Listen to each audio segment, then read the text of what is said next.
¿Qué tal? ¿Cómo están? Buenos días y feliz San Isidro a todos los madrileños. Ya saben ustedes que aquí en la capital de España hoy es un día festivo. Sin embargo, aquí nos tienen ustedes trabajando y ofreciéndoles, tratamos que sea el mejor periodismo posible. Como les digo, hoy es 15 de mayo, hoy es San Isidro, hoy resta un día menos de campaña electoral. Saben ustedes que el día 26 de mayo los españoles votamos a nuestros alcaldes, concejales, eurodiputados y en la mayor parte de las comunidades autónomas también a nuestros diputados autonómicos y presidentes o presidentas autonómicos. Están viendo imágenes de la Plaza Mayor de Madrid.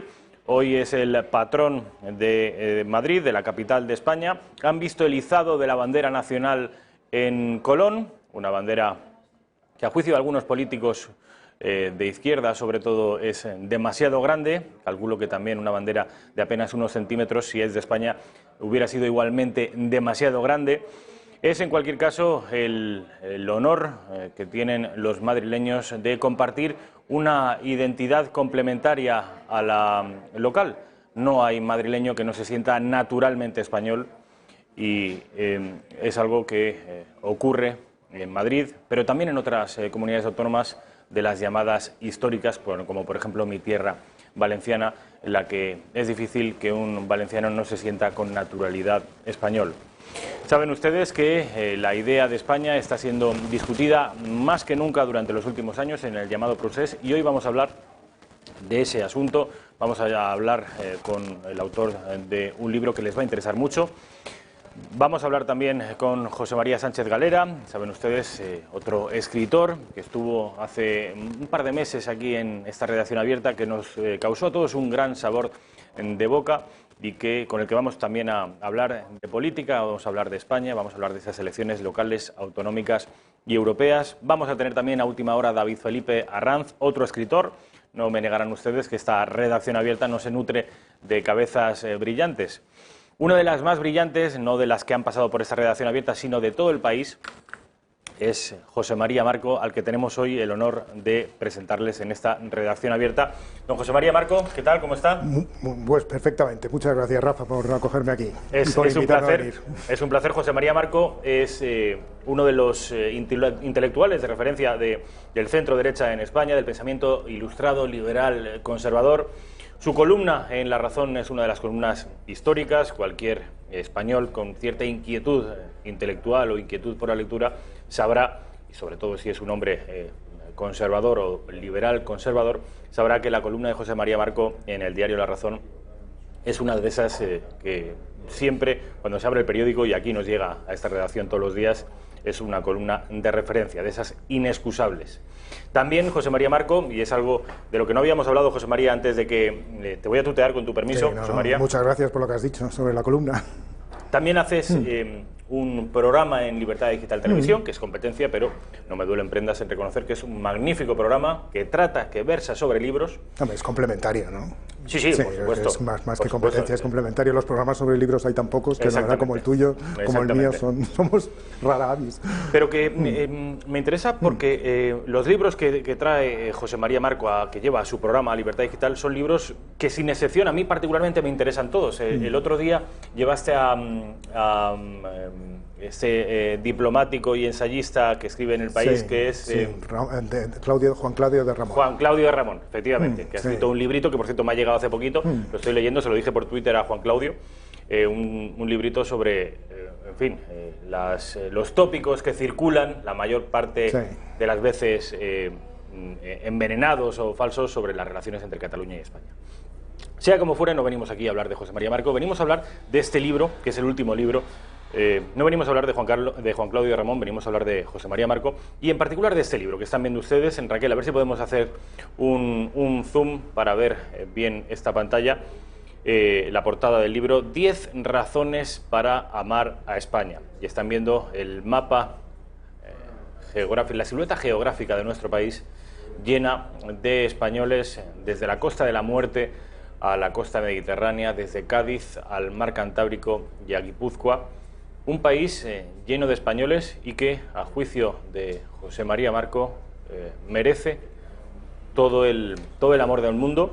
Y en concreto has establecido no una ni dos, sino 10 razones por las que los españoles si no deberíamos, al menos tenemos motivos para sentirnos afortunados, porque una cosa es estar orgulloso de ser español, que no tiene demasiado sentido, y otra es sentirse afortunado de ser español. No, yo creo que tenemos que sentirnos un poco más que afortunados, es decir, el país en el que vivimos, en el que hemos nacido, nos ha dado tanto, estamos instalados en él, ¿no? Somos deudores, ¿no? Que la cuestión del cariño se convierte en una cuestión fundamental, no solo por el reconocimiento de la deuda, sino también por el hecho de que nos permite vivir, nos permite ser nosotros mismos, nos permite ser como somos y nos permite también ser como quisiéramos ser. Es decir, que es la base que hace que nuestras vidas sean más ricas, más interesantes, más bonitas.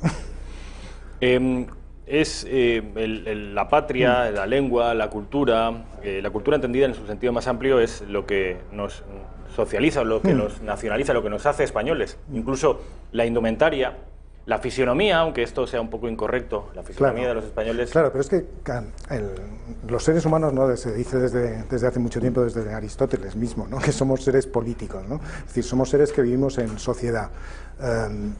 Y la sociedad en la que vivimos, cada uno vive en una forma de sociedad. Y esa es lo que tú has dicho antes, ¿no? La socialización, es decir, nuestra forma de sociedad es España, que no es única en muchos sentidos, porque ofrece un amplísimo abanico de posibilidades, pero al mismo tiempo es única en el sentido de que nos engloba, ¿no? Nos comprende a toda nuestra o buena parte de nuestra existencia. Es decir, somos seres humanos porque somos españoles, en cierto sentido, y somos seres humanos a través de nuestra forma de ser español o de nuestra españolidad. Entonces es ese núcleo en el que a mí me interesaba investigar, ¿no? Y exponer, es decir, que lo español es una forma de ser hombre, de ser humano, ¿no? De ser humano, y ver cómo se manifestaba en muy diversos campos, como tú has dicho. 10 campos concretamente, el último de ellos tiene que ver con Madrid, como uno de los motivos para sentirse español. Aquí se le nota el paisanaje al amigo José María Marco. Esto, alguien podría pensar que esto que acabas de exponer, José María, que choca un poco con la teoría clásica del liberalismo, según la cual el hombre es ante todo un ser individual. Según la teoría del liberalismo, rechazaría todo lo que procurara englobarlo en una comunidad, y haciendo uso de su libertad individual desde el punto de vista más ortodoxo, pues se mostraría, según los liberales, reacio a que alguien pudiera contextualizarlo o subsumirlo en una colectividad.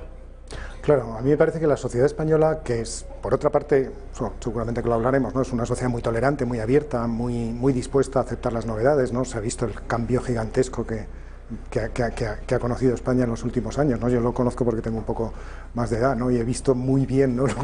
La enormidad del cambio, pero al mismo tiempo es una sociedad, es un tipo de sociedad muy particular, en el sentido que es una sociedad clásica, es decir, es una sociedad en la que la sociedad está antes del individuo, no está el individuo antes de la sociedad, que es lo que tú decías, ¿no? Que sería la idea liberal clásica, ¿no? Aquí la sociedad está antes del individuo y es lo que le permite explorar sus posibilidades, sus virtualidades, toda la riqueza que tiene delante de él. Yo creo que eso es lo que hace de la sociedad española algo tan particular y tan vital, lo que le da a la gente la posibilidad de expresarse con tanta facilidad, con tanta riqueza, ¿no? Es decir, no es contradictorio el hecho de que la sociedad española exista antes del individuo, al contrario, le da una solidez que en otras sociedades no tiene, ¿no? Y le permite una enorme libertad, precisamente por eso.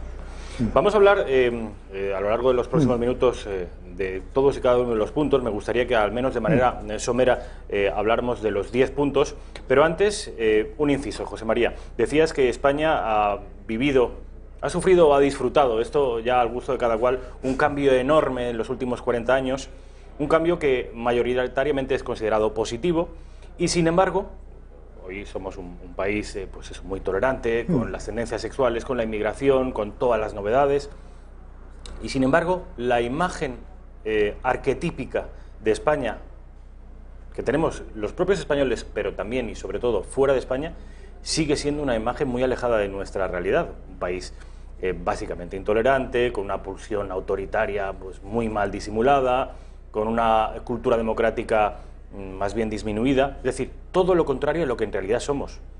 ¿Qué demonios está pasando? Eso más bien es interno que externo, ¿eh? Desde fuera nos ven mejor en general, es decir, aparte de núcleos... Los anglosajones con sí, todo bueno, esto del pero los anglosajones es las capas intelectuales relacionadas con el periodismo, pero en general los extranjeros siempre hay una diferencia enorme entre cómo nos ven los extranjeros y cómo nosotros no solo nos vemos a nosotros mismos, sino cómo creemos que ellos nos ven. Es decir, nos ven mejor de lo que nosotros creemos que nos ven, ¿no? Yo creo que este es un problema, yo he tratado mucho ese problema, y en el último capítulo del libro, que es un libro en que se sale de los motivos, ¿no? Que hace referencia a una frase muy famosa: si habla mal de España, pues es español. Yo he tratado ese tema en un libro último sobre el nacionalismo español, de ver el núcleo de ese problema, ¿no? De por qué los españoles tienen tanta dificultad, no solo les es tan fácil verse mal y les es tan difícil tener una relación natural con su propia nación, con su propia cultura, ¿no?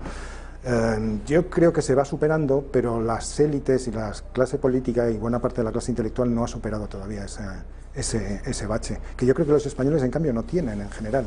Es decir, los españoles viven naturalmente bien su propia nacionalidad, su españolidad, pero ahí hay un bloqueo en las élites, en los intelectuales, en la política, que no ha dejado de crear un ambiente muy negativo, ¿no? Con respecto, y que se traduce en todo, se traduce en la política, se traduce en los nacionalismos, en la incapacidad para articular un discurso nacional, se traduce en muchísimas cosas. Me interesa sobre todo, José María, esto que dices de la diferencia de criterio a la hora de valorar a España entre nuestros compatriotas y el resto del mundo, y en particular los europeos. Yo también era muy partidario de esa opinión, hasta que llegaron los últimos años del procés y me encontré con que el primer ministro de Finlandia el 1 de octubre habló y le pidió al gobierno de España cierta mesura en cuanto a la despliegue policial.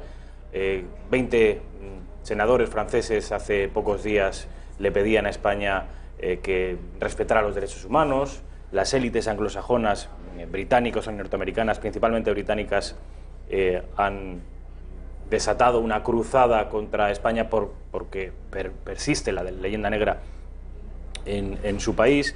Los alemanes no nos han entregado a Puigdemont, los belgas tampoco, y además apelando y aludiendo a viejos tópicos negrolegendarios.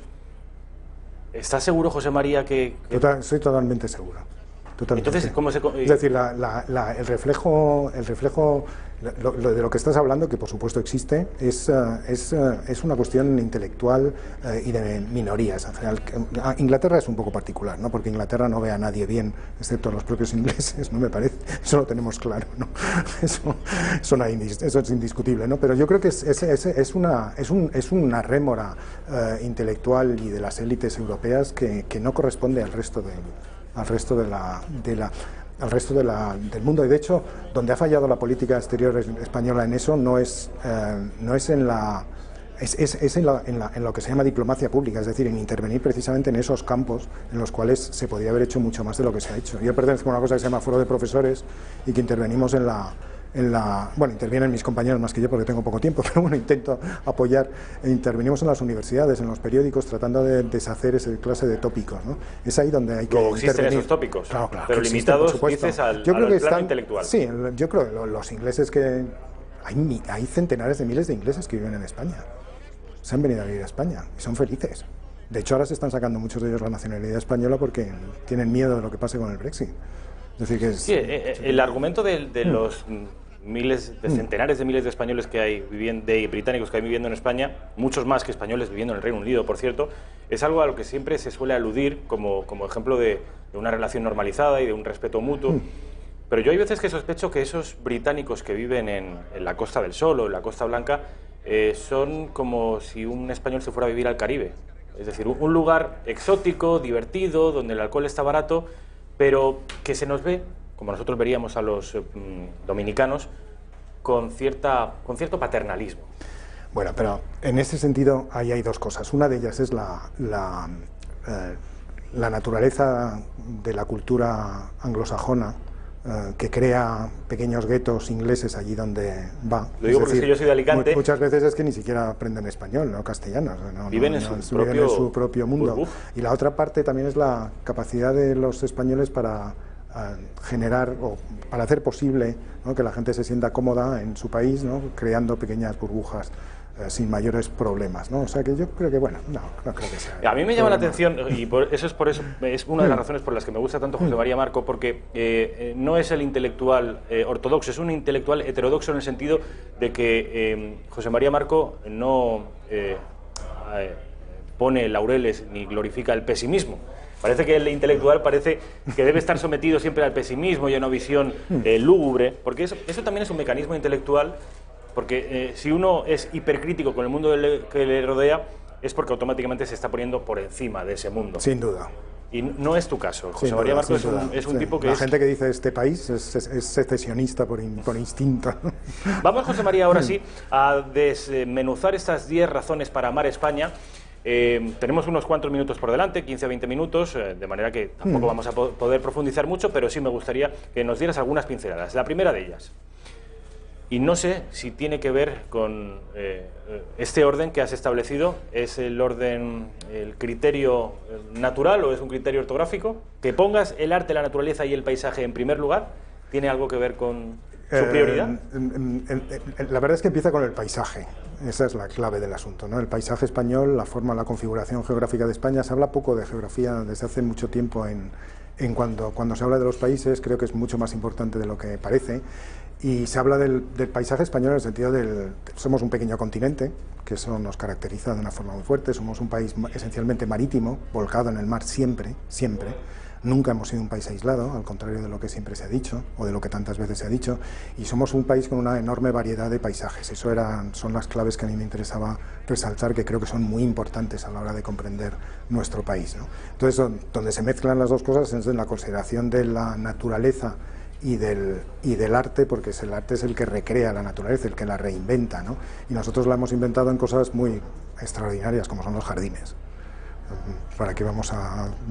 Es de lo que... en buena parte el texto habla de los jardines, del jardín español, que es una creación propia del espíritu nacional, ¿no? Hecha a través de la historia, una cosa ecléctica que coge raíces morunas, renacentistas, barrocas, y luego de otro tipo de elementos que han configurado culturalmente el paisaje español, los castillos, por ejemplo, que es una cosa absolutamente extraordinaria.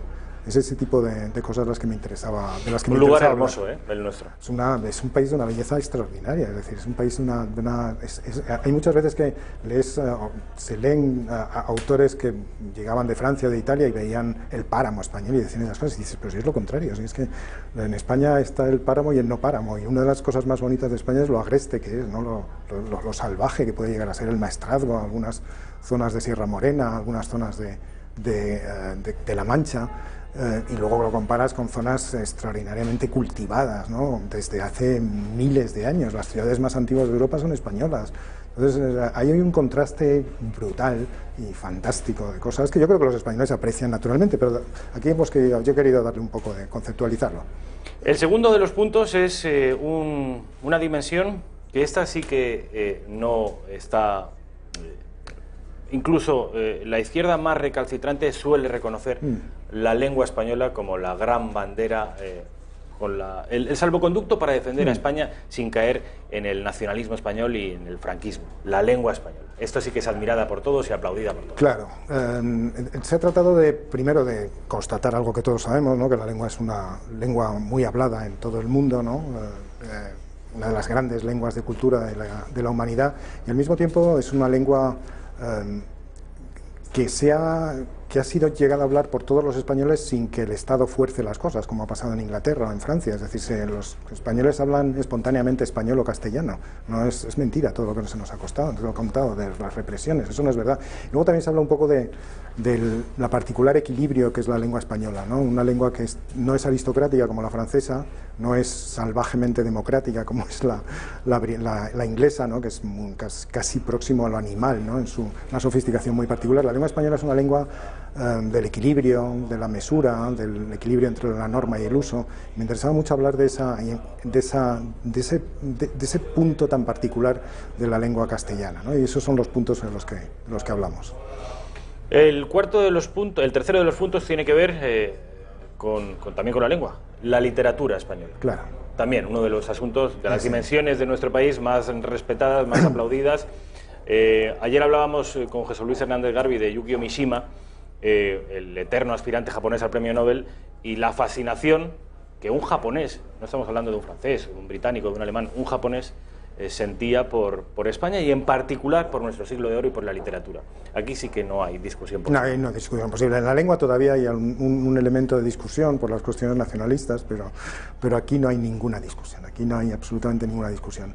El capítulo es un poco particular porque se recogen varias obras de literatura, es decir, era tan difícil articular un discurso único relativamente breve, ¿no?, sobre una literatura tan rica que lo que he preferido es hablar de varios textos literarios. Entonces se habla de La Dorotea, se habla de un texto de Josep Pla, El viaje en autobús, que es una joya, se habla de una novelita de Fernán Caballero, de una mujer muy reaccionaria, por cierto, en su momento, del siglo XIX. Es decir, hemos escogido textos que permiten comprender la enorme variedad, tanto ideológica y expresiva y de puntos de vista y emocional de la literatura española, ¿no? Y la importancia que tiene la creación del personaje, ¿no? La literatura española crea grandes personajes y crea grandes personajes que son personajes en sí, que son personajes vivos, que no son solo tipos, ¿no? Nosotros nos representamos como Tartufo, como Telo, la hipocresía o la avaricia, ¿no? Don Quijote y Don Juan son personajes que están vivos, que están en las calles, ¿no? Es una particularidad muy específica de la literatura española. Me voy a saltar un momento estos 10 puntos para volver a intentar ponerte en un brete, José María. Hablas de la literatura, luego hablarás de la pintura, de la música, siempre ciencias relacionadas con la cultura y con el humanismo, y no veo ninguna referencia a la ingeniería o a las ciencias. Siempre se ha hablado de España como un país volcado más a las letras que a la ciencia. Bueno, y eso de alguna manera también explicaría nuestra eterna decadencia. No, en eso soy yo responsable, el editor, que elegimos 10 razones. Tienes absolutamente toda la razón y lo pensamos varias veces, pero en vista de que yo no soy un gran especialista, preferirme para lo que conocía. Tienes toda la razón, pero es un tópico, es un tópico absoluto. Lo que ocurre con la ciencia española es que la ciencia española, salvo en el último tramo de algunas partes del siglo XX, es una ciencia volcada a lo utilitaria, que es una particularidad de la ciencia española. Es una ciencia que está relacionada con el uso social de la ciencia. Es decir, que no se dirige a la investigación pura. ¿Ejemplo? Pues cualquiera. Ejemplo, las expediciones botánicas del siglo XVIII, Balmis. La viruela, toda la enorme ingeniería en el siglo XIX, claro. Es decir, la ciencia española se dirige a ser práctica, porque está metida en un conglomerado social que tiene que la utiliza. Entonces es una particularidad de la ciencia española, y hay mucha ciencia española en el siglo XVI y en el siglo XVII en contra de lo que se dice. Eso es un tópico absoluto. Lo que pasa es que yo creo que ese tópico hay que desmontarlo por otro sitio, ¿no? Pero está bien la sugerencia, a lo mejor en una próxima edición nos metemos. La pintura, también. Tenemos en nuestro país quizá la mejor pinacoteca del mundo, que es el Museo del Prado. Claro, sí, hay una pequeña introducción. El capítulo sobre la pintura es como un paseo por el Prado, aunque la mayor parte de las obras no están en el Prado, pero bueno, no importa, porque aparece desde Altamira hasta un cuadro de Dalí que está en Florida, ¿no? Y otro de Picasso que está por ahí, pues es un grabado.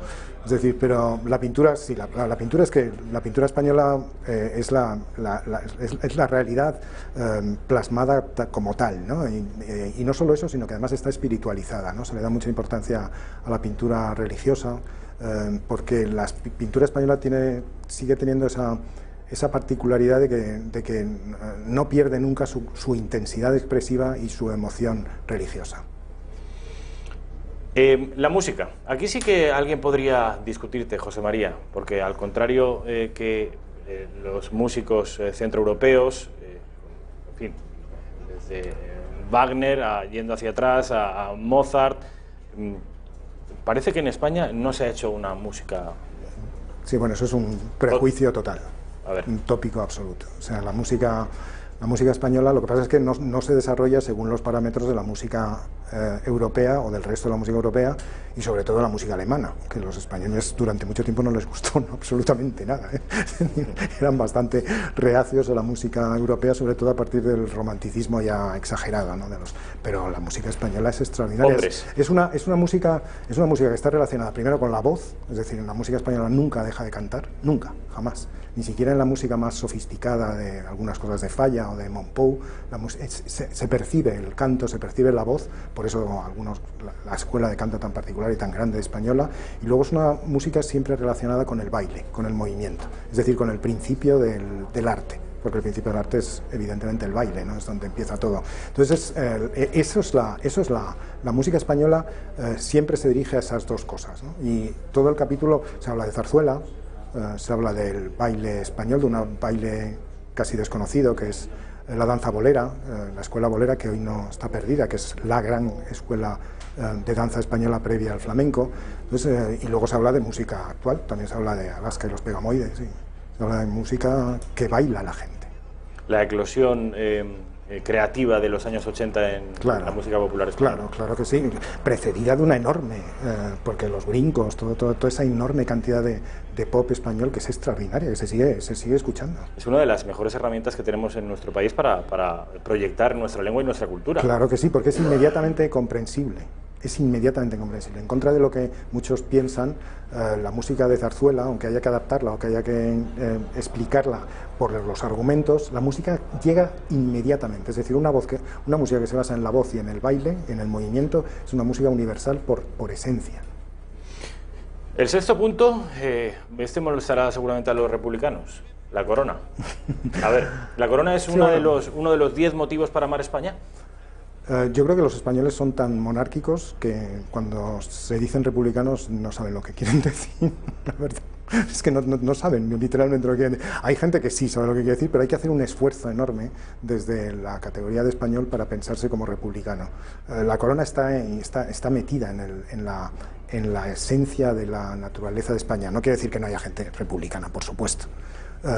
Pero incluso ellos ven el mundo a través de un prisma monárquico, aparte de la cuestión histórica de la contribución gigantesca de la corona a la formación de la nación o de la comunidad política española, ¿no? Yo creo que ese es un punto muy importante y también define una forma de ser español, una cierta libertad con el bien común, una forma de relacionarse con el bien común indirecta a través de la persona del rey, que yo creo que da muchísima, o de la reina, vamos, que da muchísima libertad, y aquí creo que hay características españolas muy profundas y que vale la pena meditar.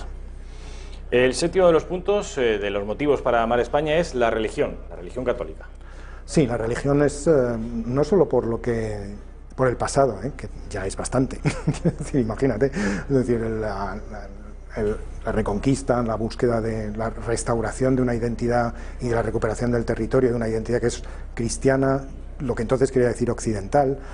Los reyes católicos son reyes europeos, por eso se llaman católicos. Lo católico quiere decir europeo en ese momento, no quiere decir cualquier otra cosa, quiere decir literalmente europeo. Es decir, los reyes católicos son reyes que por fin han reincorporado lo español a Europa, ¿no? Entonces el catolicismo, y luego está todo lo demás, que pasa no solo a la historia, sino al espíritu mismo español, es decir, a la confianza en una instancia superior, a la capacidad de perdón, a la capacidad de reconciliación, a ciertas cuestiones que están en el fondo de la vida, a la libertad, porque eso es muy católico.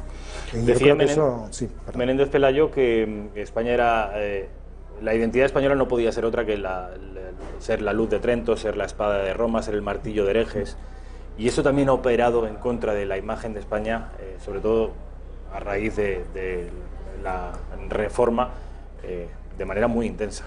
Claro, hombre, también es verdad que a finales del siglo XIX, ¿no? la Iglesia se pone muy rígida, muy antimoderna, muy en contra del espíritu liberal, pero eso le ocurre, la Iglesia Católica le ocurre aquí, le ocurre en Italia y le ocurre en Francia, es decir, eso no es propiamente español, y tampoco es propiamente español lo otro.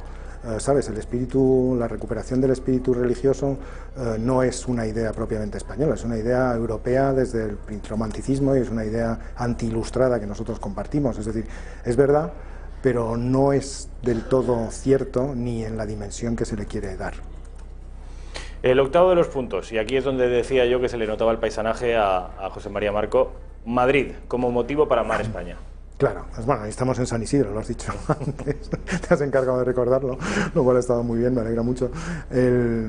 Sí, porque Madrid, Madrid, que muchas veces ha sido mal entendido, es una ciudad política, ¿no? Creada por el rey Felipe II como un paso hacia la modernización de su propia estructura administrativa, es decir, la administración se distingue de la corona y se crea un espacio propio, que es Madrid, pero al mismo tiempo como como una ciudad que no tiene que ver con ninguno de los reinos.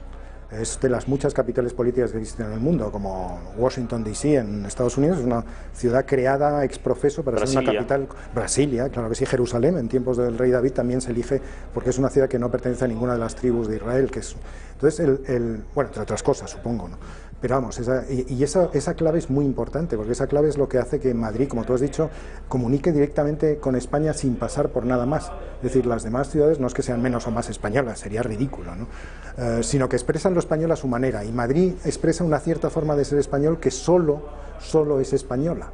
Entonces eso hace del espíritu madrileño algo muy particular, ¿no? Muy abierto, muy receptivo, muy tolerante. Algunos dicen que Madrid es una ciudad que no tiene secretos. Por supuesto que tiene secretos, pero no los tiene como los tiene Sevilla o Barcelona, que son ciudades mucho más complejas o complicadas, ¿no? En su propia visión de sí misma. Eso da al espíritu madrileño una libertad, un humor, una reticencia también, un cierto pudor, ¿no? No se expresa con orgullo fácilmente, ¿no? Las fiestas no son espectaculares. San Isidro es una fiesta bastante humilde, si lo ves, ¿no? En fin, ahí hay Yo que vengo de la tierra de las fallas y de la pólvora, sí que es cierto que en Madrid se echa de menos una fiesta.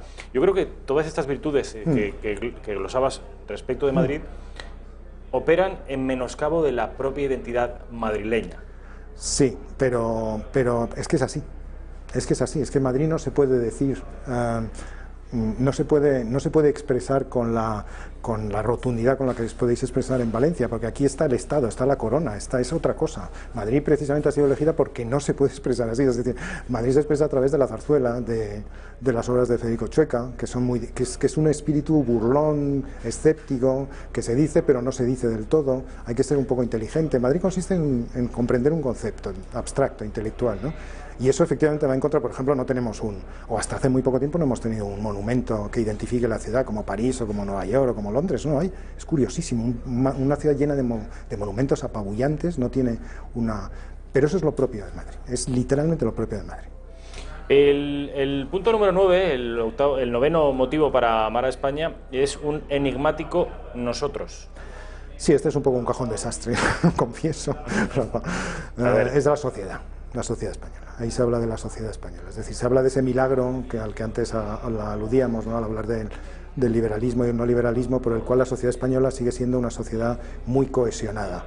A pesar de todas las cosas que están ocurriendo, no hablo en términos políticos del nacionalismo, sino hablo de la sociedad, a pesar que... Antropológicos, sí, las familias pues evidentemente conocen procesos de desestructuración, hay cosas que están pasando que son muy graves, pero la sociedad española mantiene una cohesión fortísima. Hay un epígrafe que se llama El secreto de España, y yo creo que el secreto de España es la familia, la verdad, literalmente. Es decir, esa capacidad que tienen los españoles para crear núcleos de sociabilidad espontáneos en los cuales... La ayuda, la solidaridad es completa, total e incondicional. Y eso es extraordinariamente propio de España y es una virtud extraordinaria en nuestra sociedad. Entonces, a partir de ahí se origina una reflexión sobre España, sobre el conjunto de la sociedad española. El décimo y último punto, la Nueva España. Ya te puedes imaginar, ¿no?, lo que es la Nueva España. La Nueva España no solo es la Nueva España que Hernán Cortés no bautizó como tal, sino es toda América. Es decir, la proyección global de nuestro país debería incluir también, o incluye también Filipinas, por cierto, pero es ese natural propio de los españoles a ir más allá, ¿no?, como dice el escudo, ¿no?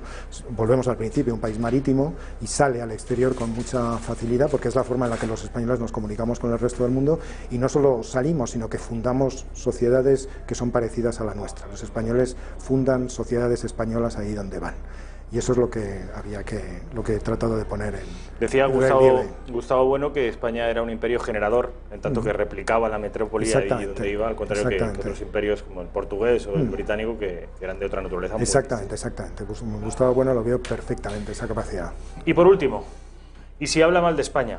Esto ajeno ya al decálogo, ¿qué quieres decir con esto? Si habla mal de España, es español. Sí, es español. Sí, esa es la reflexión del principio de la que tú hacías mención, ¿no?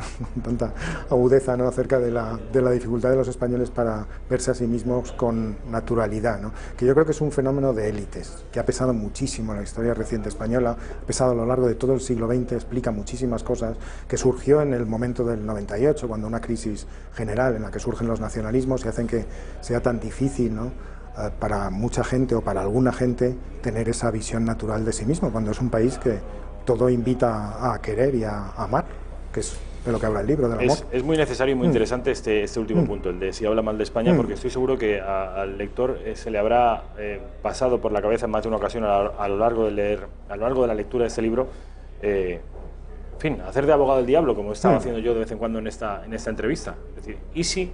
Ya, pero es que fuera, ya, pero es que nosotros... Entonces, y si habla mal de España, ese español es, desde luego, muy interesante.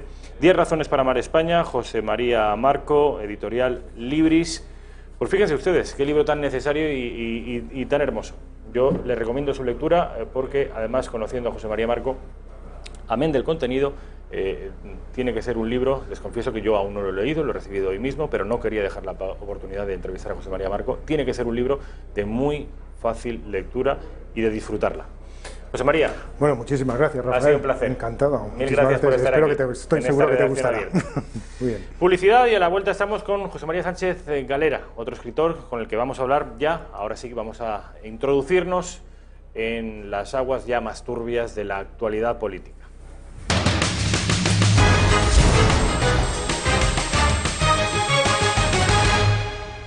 Bueno, ¿qué tal? ¿Cómo están? Ya estamos de vuelta en esa redacción abierta. Es la 1:10 de la tarde, 12:10 en Canarias. José María Sánchez Galera, ¿qué tal? ¿Cómo estamos? Don Rafael, muy bien, muchísimas gracias. Escritor, otra de las cabezas brillantes que tenemos en el pensamiento liberal conservador. ¿Te sientes cómodo en ese espacio ideológico, liberal conservador? Bueno, digamos que hay tantas etiquetas que uno ya no sabe dónde te clasifican, ¿no? Porque, digamos, el reaccionario diría, no, liberal conservador es una etiqueta de los ya casi que son progresistas. ¿Te sientes más cómodo viendo el mundo que tenemos en la reacción? Pues yo diría que... ¿La derecha social más que la derecha liberal? Sí, yo diría que quizá una cosa intermedia entre algo de reacción, pero quizá reacción más por el gesto, más que por el fondo, ¿no? Quizá estaría más a medias entre conservador o un poco reaccionario. La etiqueta liberal, el problema es que cada cual la define como le da la gana. Preguntas a uno y te da una definición, otros. Entonces, el problema es que es tan elástica que dices, me tengo que poner junto con definiciones contradictorias, ¿no? Digamos que yo estaría en una cierta perplejidad, más bien, ¿no? Una cierta perplejidad intelectual a la hora de escrutar el mundo que nos rodea. Me la apunto. Bueno, José María Sánchez Galera estuvo aquí hace un par de meses para hablar de su última novela, Los dioses tienen los pies de barro. Hoy, de lana. De lana, perdón. Hoy viene a hablar de política, de la actualidad política, que es algo menos divertido, pero que es lo que nos toca. Vivimos en un país con una política, una actividad política muy absorbente. De hecho, para algunos analistas internacionales, el hecho de que tengamos una política exterior titubeante y a la que no prestemos demasiada atención es consecuencia directa de lo absortos que estamos en la política local. Sí, en todos los problemas que a veces incluso los sobredimensionamos por darle a lo mejor tanto vuelo. Me parece interesante lo que has comentado, una política exterior que no es muy reconocible, aunque yo diría más bien que lo que hay es una especie de cierto continuismo de la política exterior que más o menos impone el Partido Socialista con diferentes modulaciones. No es lo mismo lo que le tocó a Felipe González que lo que luego hizo Zapatero, y lo que hará Sánchez todavía tiene una cierta incógnita.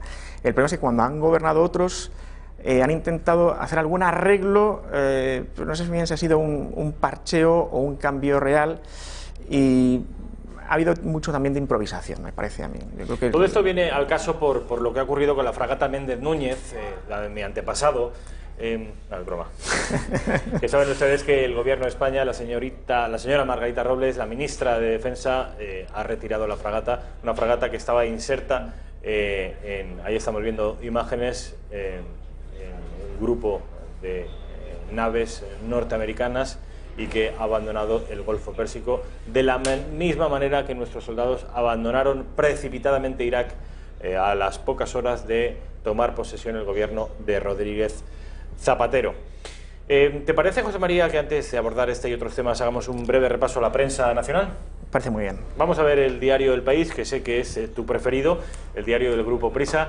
Vamos a ver. El secesionismo bloquea la elección de Iceta como senador. Es curioso porque el diario El País suele referirse al separatismo como soberanismo, y hoy, como bloquean la elección de Iceta, ya no le llama soberanismo, sino le llama secesionismo. Ya son los malos. Ya empiezan a ser malos, porque ya no se están tocando las narices a los socialistas. Dice El País que Esquerra, Junts per Catalunya y la CUP se disponen a frenar las aspiraciones del líder del PSC de presidir la Cámara Alta. ¿A ti esta operación qué te parece? ¿Opinas como el protagonista, como Iceta, que el hecho de que sea un catalán el presidente del Senado es ya de per se una buena cosa? A mí lo de las esto que se llama a veces reparto de si son hombres, mujeres de tal sitio, a mí es una cosa que nunca me ha interesado especialmente. A mí me da igual que sea catalán, mujer, en fin, la condición es personal, me da igual. Comentabas antes, estamos muy absortos en problemas. A veces creamos un problema de decir si es catalán o vasco o gallego, como si eso tuviera alguna relevancia. Desde mi punto de vista me parece que esto es parte de la campaña electoral y por tanto va a ser muy difícil que antes del domingo de las elecciones municipales autonómicas tengamos algún movimiento en firme por parte de nadie. Habrá, por supuesto, pues Esquerra, Junts per sí, bueno, no sé cómo se llaman ahora, antes eran CiU, luego esta Convergencia. Mañana creo que se llaman Junts per Catalunya. Se siguen llamando así. Sí, esta mañana, bueno, creo que hace un par de semanas cambiaron. En fin, bueno, los neoconvergentes. Yo digo muchas veces, cuando no me recuerdo el nombre que tienen la semana en curso, me refiero a ellos como los neoconvergentes. Y así no fallas. Entonces, ellos están en campaña. Entonces, digamos que muy probablemente lo que pretenden es reforzar su postura. De momento no plantearse en un escenario de avenirse a algún tipo de acuerdo con Sánchez. De modo que hasta el lunes después de las elecciones municipales autonómicas yo creo que no vamos a empezar a ver movimientos reales, es mi impresión. ¿Cómo crees que, bueno, luego seguiré preguntándote, vamos a acabar con este repaso a la prensa del día, vamos con el diario El Mundo, el diario de Unidad Editorial, que dice así: el PSOE podría recuperar la Comunidad de Madrid y Carmena repetir. Ojo, porque el horizonte no es demasiado esperanzador. El PP perdería el gobierno autonómico tras 24 años. En la capital, la alcaldesa mejoraría sus resultados pese a la ruptura con Podemos. Esta encuesta que trae hoy El Mundo, de la mano de Sigma 2, la podremos ver dentro de unos minutos. José María, Raquel, ¿tenemos esa encuesta? Aún no. En cuanto la tengamos, por favor, avísame y la comentamos juntos. Desde luego, el panorama no es demasiado luminoso, José María. Habrá que ver qué es lo que sucede el domingo de las elecciones. Pero tu opinión, ¿tú qué crees que puede ocurrir? Mi impresión es que hace 2 meses las encuestas para Madrid Comunidad, para Madrid Ciudad, daban una mayoría absoluta holgada a la suma de PP, Ciudadanos, Vox. Y ahora estamos viendo encuestas en que se ve que está disputado. Esta encuesta da en los escenarios medios y mejores la mayoría sumada a PSOE con los otros, y en el mejor escenario para los otros les da por un diputado solo, por uno más. Me parece que la razón, no sé si este domingo o este lunes, el ABC han dado unas encuestas que han templado más la situación, pero lo que se ve es que esa suma de mayoría holgada que veíamos hace 2 meses en las encuestas, ahora ya no está. En parte tiene que ver con el efecto arrastre de las elecciones generales. Es decir, por una parte hay una desmoralización de una serie de votantes desde el centro hacia la derecha, y por otra parte, digamos, esa moral de victoria pues hace que mucha gente se sume o se anime a ir a votar. Esto es una condición psicológica propia del ser humano, de apuntarse al que gana. Por eso, pues muchos entendieron que era un error hace un año que Rajoy no prefiriera dimitir, dar paso a un gobierno interino de Soledad de Santa María, porque dando directamente el poder al Partido Socialista se le da un plus electoral y un plus de capacidad de maniobra. El llamado efecto Moncloa. Pedro Sánchez, antes de pasar por la Moncloa, era un cadáver político con un número de diputados 84 muy exiguo, y nada podía pensarse, nadie podía sospechar que iba, después de 8 meses en la Moncloa, a obtener estos resultados. 8 meses que no han sido precisamente un dechado de virtudes. Vamos con el siguiente periódico, el diario ABC, y ya les adelanto que su portada va dedicada íntegramente a lo que ya se considera una crisis diplomática entre nuestro país y los Estados Unidos. Otro gobierno del PSOE, otra retirada. Estados Unidos estudia tomar medidas tras la decisión política de Sánchez de retirar la fragata de apoyo en el Golfo Pérsico. Enorme malestar en la Armada por la precipitación de la ministra, que convierte a España en un aliado poco fiable. Temor a que Trump vete la negociación de contratos millonarios con los astilleros españoles, en particular con Navantia. Otra retirada, José María. Sí. Esto nos hace un aliado poco fiable. Poco fiable para Estados Unidos, que se supone que es el gran aliado de referencia para España, porque si tuviéramos que irnos a una alternativa, sería Rusia, parece poco viable hoy en día, China, que es menos aconsejable que Estados Unidos, y no queda mucho más en este mundo en el que vivimos. Y aparte España pues está en la estructura de la OTAN, con lo cual se supone que tiene que funcionar. Yo entiendo que hay varios problemas aquí. Uno es cómo han tratado los diferentes gobiernos, sin demasiada diferencia, por cierto, a las Fuerzas Armadas desde más o menos la época de Suárez. Ha habido un trato cada vez más, casi diría, desdeñoso, aunque gente como Bono o como Trillo en un momento les gustara ir a algún evento fastuoso, en realidad son dos de los ministros que peor recuerdo han dejado en las Fuerzas Armadas, ¿no? Entonces, por una parte tenemos esos 30 o 40 años de desmoralizar a nuestras propias Fuerzas Armadas, lo cual no sé si algún país lo ha llegado a hacer en su historia. Es decir, no sé si es una política muy inteligente.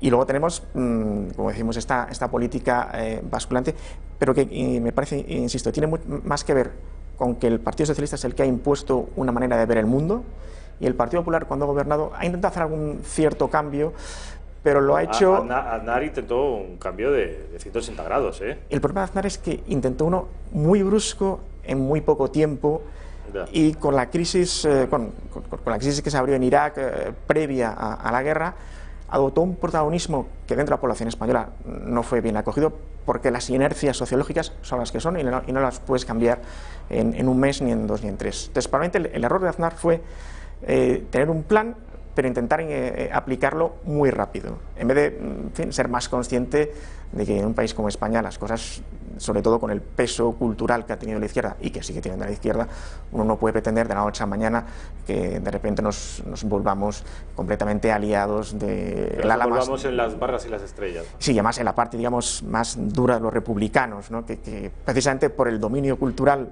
de la izquierda en España es lo que peor cae, ¿no? Aquí lo que cae bien es un presidente demócrata. Si en vez de Trump tuviéramos a Obama, sería distinta la situación, no nos engañemos. Qué importante es el relato cultural hegemónico, que, como bien decía José María, el hegemónico en nuestro país y en todo Occidente es el relato, ¿cómo lo podríamos? Postmoderno, socialdemócrata, progresista. O sea, hay muchas maneras de denominarlo, ¿no? Yo preferiría la etiqueta progresista, porque por una parte representa muy bien lo que es la izquierda, pero también representa el proyecto, porque a veces cuando hablamos de izquierda podemos todavía pensar en una izquierda laborista, que eso ya creo que ha desaparecido, el concepto de izquierda laborista, y lo que tenemos es una izquierda muy ideologizada con un proyecto de transformación social.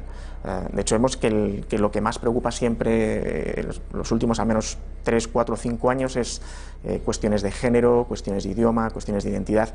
Es muy interesante porque... Minorías raciales, sexuales... Y es interesante porque lo que se hace es atomizar a la sociedad, diciendo que la sociedad como tal no existe, sino que existe es un agregado de minorías. Por lo tanto, lo único que puede ser un factor de cohesión es el Estado.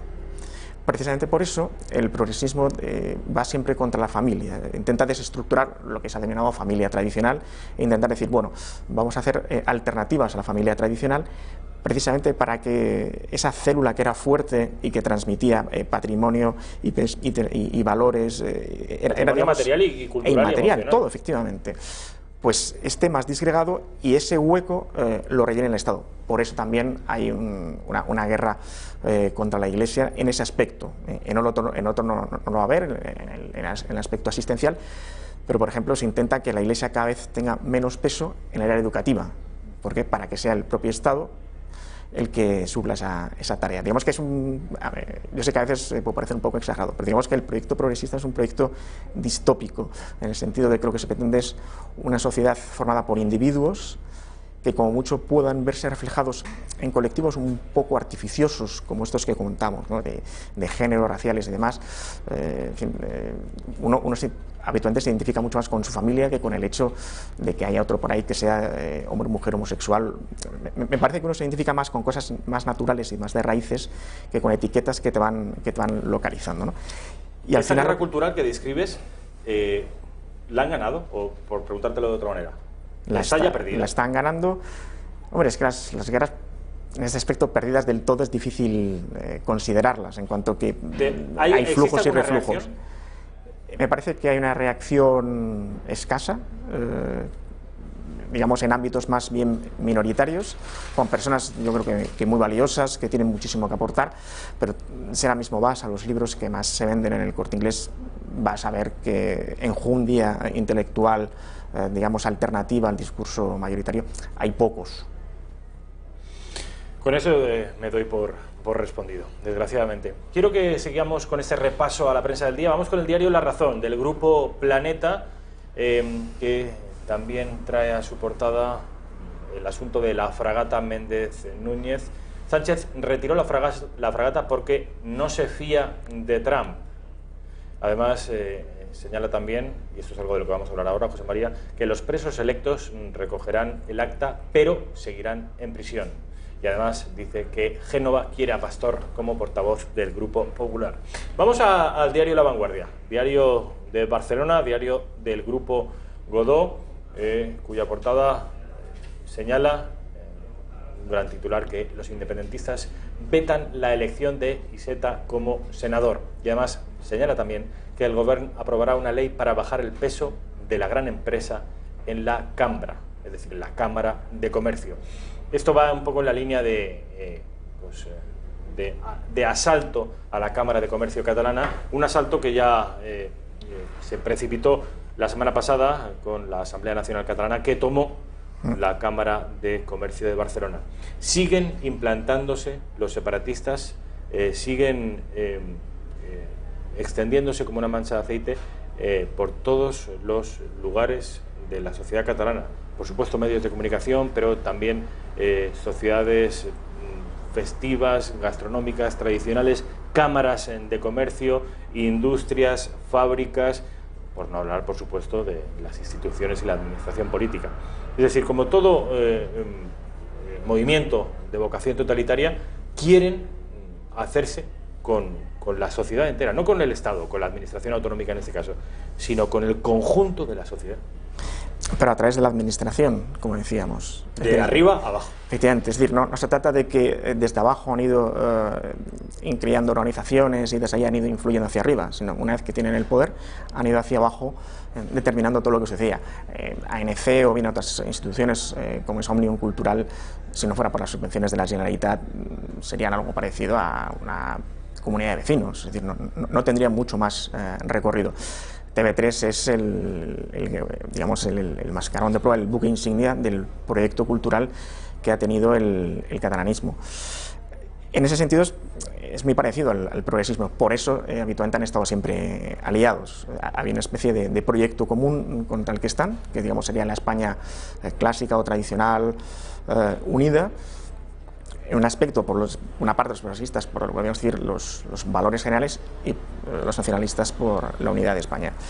Pero el mecanismo es igual. Recordemos este vídeo que circulaba por móviles y por todas partes de Íñigo Errejón, que decía, oye, si perdemos las elecciones y nos echan y demás, tenemos que haber creado, ahora que estamos en las instituciones, una serie de organismos bien financiados para poder tener una resistencia fuerte mientras estemos en la oposición, que es una cosa muy distinta a lo que por ejemplo ha ido haciendo Vox. Vox ha estado durante todo este tiempo fuera de las instituciones y ha tenido que funcionar pues como haya funcionado con las vías de financiación que sean, pero desde luego no a través de financiación pública ni a través de un organismo que dependiera de alguna subvención. La diferencia es que hay un plan, que lo tienen, van a por él, son conscientes, saben lo que quieren y simplemente lo van ejecutando, tanto los nacionalistas como la izquierda. Vamos con el último de los periódicos, en este caso también editado en Barcelona, que es el periódico de Cataluña, que como es natural, aunque ellos se dicen de vocación nacional o estatal, dirían ellos, es un periódico que atiende principalmente a los asuntos locales.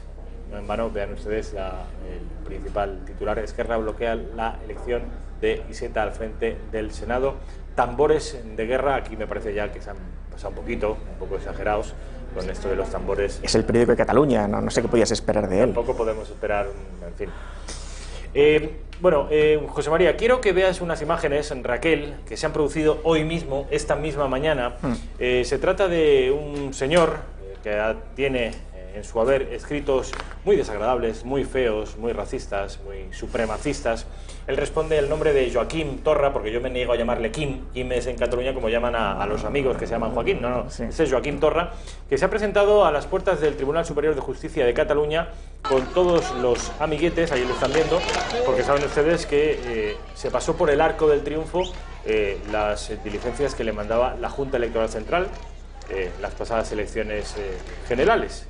Bueno, pues hoy ha tenido que acudir al Tribunal Superior de Justicia de Cataluña y ha acudido pues con toda la masa de subvencionados habitual para intentar intimidar a la justicia. Una operación bastante habitual cada vez que un separatista acude a los juzgados. Esto, como les digo, ha ocurrido esta mañana. Es en Barcelona. Ahora quiero que vean unas imágenes de hace un par de días en las que otro señor cortado por el mismo patrón ideológico y moral, Carles Puigdemont, preveía recoger el acta de eurodiputado si era elegido. Ya saben ustedes que existe cierta controversia respecto a si Carles Puigdemont, Toni Comín y Dolors Bassa finalmente ocuparán su escaño en el Europarlamento. Saben que para poder ocupar ese escaño es necesario que lo recojan en Madrid, y si eso ocurriera muy probablemente serían aprehendidos con H intercalada para los de la Glose por algún ciudadano español. Vamos a escuchar a Puigdemont. Para intentar diferenciarnos. ¿Van a respetar los poderes del Estado español las reglas de juego de la Unión Europea? ¿O van a continuar estando en el ranking de los países que más incumplen tratados, normativas europeas? ¿Van a intentar buscar atajos para que este derecho sea, de hecho, como está pasando ya hoy como diputado del Parlamento de Cataluña, violado de facto? Esa es la pregunta. ¿Tengo inmunidad? Sí. ¿Esta inmunidad me habilitaría para poder completar todos los trámites que la LOREC exige? También. ¿Va a ser eso posible? La pregunta se debe formular a las autoridades españolas. Se suele frivolizar mucho respecto del papel que está haciendo Puigdemont en su chalet de Waterloo y cómo está aislado en su locura, como Napoleón en Santa Elena, pero ojo, porque el daño que hace a España no es menor. Se le atiende, se le entrevista y se le llama desde muchas televisiones extranjeras, y la labor, este hombre vive por y para dañar y minar el prestigio de España. ¿A ti qué te parece? Al principio, cuando se fugó, se preveía que podía ser una especie de Papa Clemente, ¿no? Estos del Palmar de Troya, pero del catalanismo. Y lo cierto es que se ha acercado más a un Napoleón en Elba, que es el que luego desembarca en el continente, luego ya Santa Elena es el destierro definitivo, pero antes está en Elba, que es de donde luego hace el otro. Se asemeja más, como digo, a Napoleón de Elba que al Papa del Palmar de Troya. Bueno, ya le gustaría a este señor parecerse en algo a Napoleón, pero sí. Sí, por tomar, digamos, términos de comparación digamos, emplear el término de destierro en una forma figurada. Evidentemente él no está desterrado, igual que el del Palmar de Troya tampoco no es señor desterrado, ¿no? Pero no es exactamente el loco que nos figuramos, sino un tipo que tiene un plan que, gracias a todas las entidades paralelas de la Generalitat de Cataluña, puede seguir recibiendo financiación de una u otra manera. Hay que tener en cuenta que frente a todo, hay que tener en cuenta sobre todo que lo que hizo en su momento con el referéndum y lo que intenta hacer ahora es decir, voy a buscar una especie de hueco que hay dentro de la legislación para aprovecharme. Entonces, ese hueco él interpreta que le favorece y es el discurso que él está vendiendo.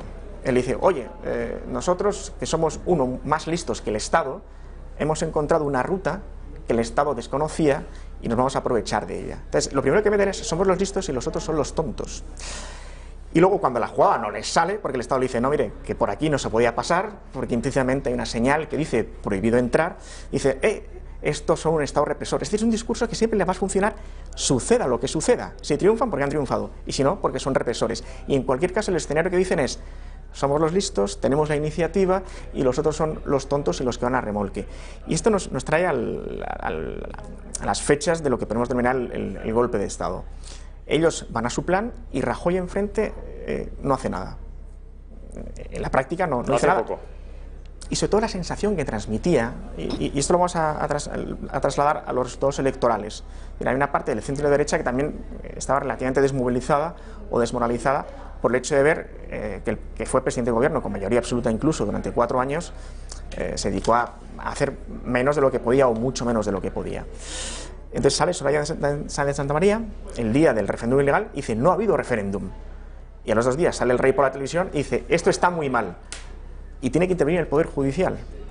Entonces, la situación en la que estamos es que el Poder Judicial y la Corona son ahora mismo los únicos elementos del Estado que están empeñados en garantizar la legalidad, el Estado de Derecho y la unidad nacional.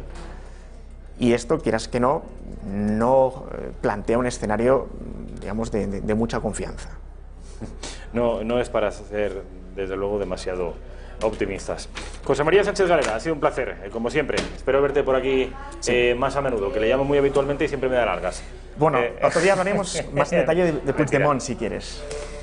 Pues la semana que viene, seguramente, si te parece. Hablamos más en detalle de Puigdemont, pero ¿a qué te refieres? ¿A su vertiente psicológica? Digamos, a todo el recorrido, sobre todo por parte de algunos asesores que ha habido desde Artur Mas y luego enlazado con Puigdemont. Digamos, como a lo que antes era Convergencia y Unió, que se suponía que era un partido responsable, o se decían algunos, pasó a tener casi mayoría absoluta en la Cámara de Cataluña y ser, bueno, una especie de cierto contrapoder o de estabilidad dentro de la política nacional. El oasis catalán.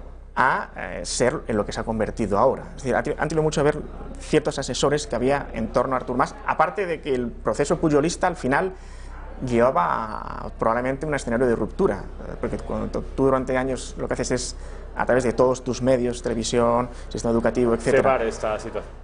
Primero, no ya solo generar la idea de odio contra España, sino generar la sensación de que esto no es España. El Estado no está, solo estamos nosotros, en el mapa, en todos sitios lo ves como una entidad distinta. Eso al final, a que una generación te conduce a un escenario de ruptura.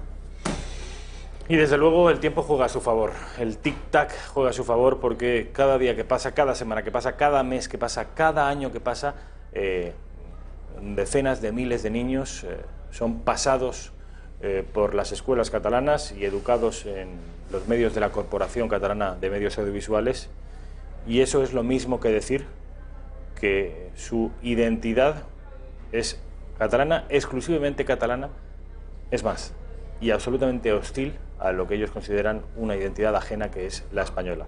Es por eso que vamos perdiendo y que nada parece indicar que la situación pueda revertirse. José María, muy gracias. Bueno, Rafael, muchas gracias. Publicidad, a la vuelta vamos con Xavier Cajo, a la vuelta de publicidad, un par de minutitos y estamos enseguida con él.